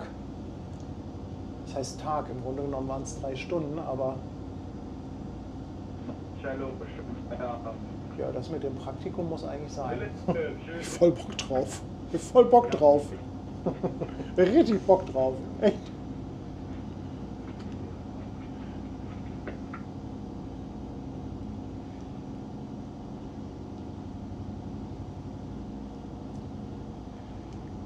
Ja, ich glaube, bessere Werbung kann man auch für den Job nicht machen. Also ihr habt jetzt hier über 3 Stunden live und ungeschnitten einen kompletten Assistenzjob gesehen, wie mit einem Schlepper, beziehungsweise insgesamt waren es ja 4 Schlepper, die daran beteiligt waren, aber wir waren hier auf einem Schlepper auf der Position 1 am Bug von einem 400-Meter-Containerschiff. Und ihr habt ja live gesehen, ohne Netz und doppelten Boden, wie so ein Job erledigt wird. Ich hoffe, das hat euch genauso viel Spaß gemacht wie mir. Also ich fand es kurzweilig. Ich fand von den 3 Stunden, da müssen wir nichts rausschneiden. Das kann man sich einfach so angucken. Ja. Und guck mal, mit was wir verabschiedet werden. Mit so einem tollen Licht hier.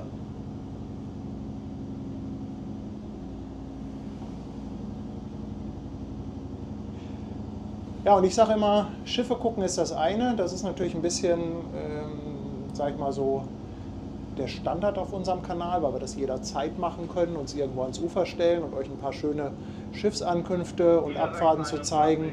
Aber das hier ist natürlich das Salz in der Suppe, gerade natürlich der Mix aus Menschen kennenlernen, die im Hafen arbeiten und das Ganze dann gepaart mit Fachwissen und ein bisschen Fachinformationen. Also ich finde, das ist bestes Infotainment, was die Jungs hier heute geliefert haben. Ich kann mich gar nicht oft genug bedanken. Sowohl bei der Crew als auch bei Fairplay.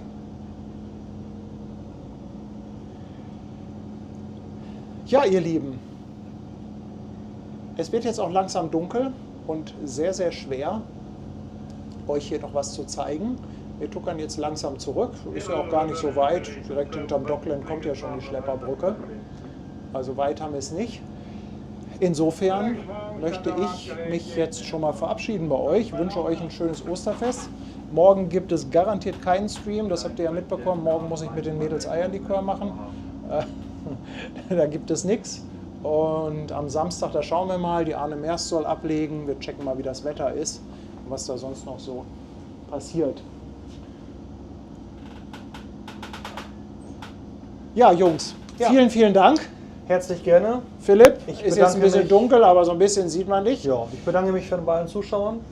Ja, Auf ich glaube, Interesse. du musst dich nicht bedanken. Wir haben auf jeden Fall zu trotzdem. danken. Danke fürs Also Zuschauen. lasst gerne auch nochmal bei Philipp, bei Fairplay und bei Nils ein Follow da. Philipp und Fairplay habe ich unter dem Stream verlinkt.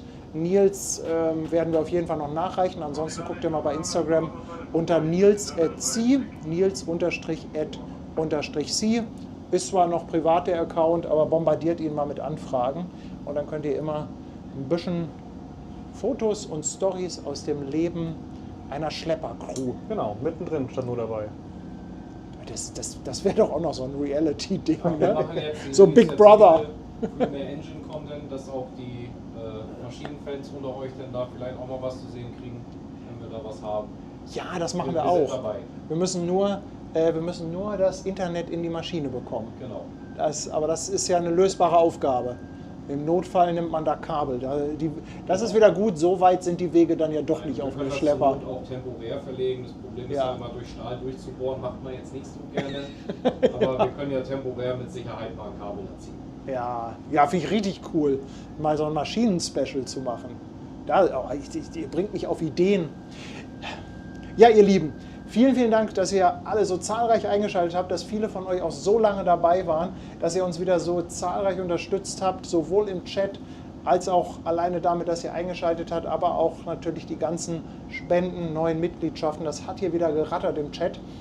Beim nächsten Stream sind wir dann auch wieder ein bisschen mehr bei euch, lesen dann wieder ein bisschen mehr. Das war jetzt heute etwas schwierig.